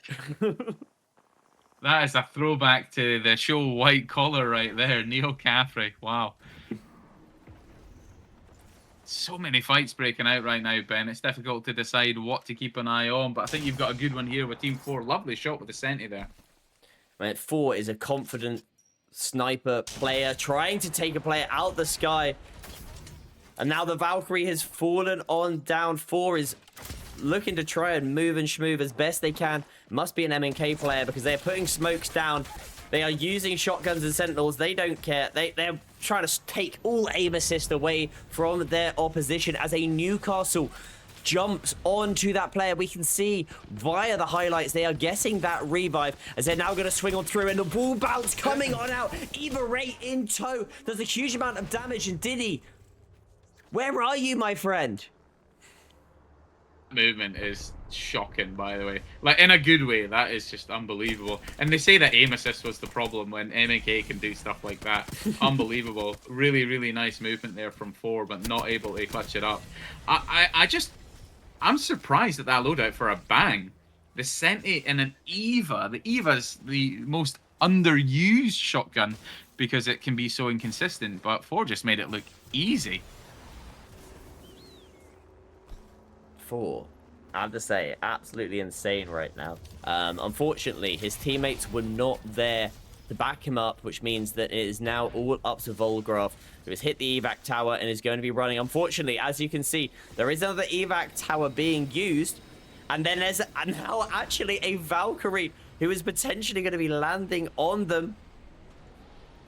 Oh my gosh, they've landed straight into a massive. Another team has just respawned here as well. 13 are following them up. They have spotted them out, and oh, unlucky. Volgraf, unfortunate there for you. Team 4 taken on out. That's all she wrote for the team. There's 7 squads remaining already, which is wild to think.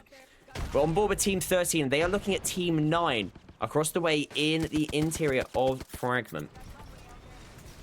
Yeah, and it's such a shame. 7 squads remain because we're coming back to this Fragment area, which you would have hoped that it would have given a lot of people prio to get here, but really the prior right now for the players is who can I shoot and who can I kill, because Team 13 are under that pressure right now. So many shots going down towards them as Team 9 are returning fire. Despite their blue evo, they're feeling confident they can take this fight, and I respect the decision. Absolutely. Kalo, Majin, and Luna Ree. We've seen all of these players do incredible things in the CCE solo queue and comp queue previously. Let's see them try and do some more as Bangalore smokes come on out from Majin to block LOS from that team ahead of them. Then it's going to allow them to move up the train line, whilst Team 13 are now on the low ground. They're having to put Bangalore smokes down themselves, as it's now a player who's moved up all on their own, and I think this might be a slight overextend by the player. HTT does take a huge amount of damage and is going to fall for this. Maybe I was lying. The overextend was completely right to do. The Newcastle gets the revive as Niatsi gets a knock onto Luna, taking this back down to a 2v3, now a 2v2. Yeah, I think you're right. That having that Newcastle, that is actually the sign of a good Newcastle, when you're close enough to your teammates where you can just get that grab if something goes horrendously wrong. So good decision there from the Newcastle to stay close, but then it was followed up with a questionable one by being the one to swing in the open as well. But Zone 3 is closing.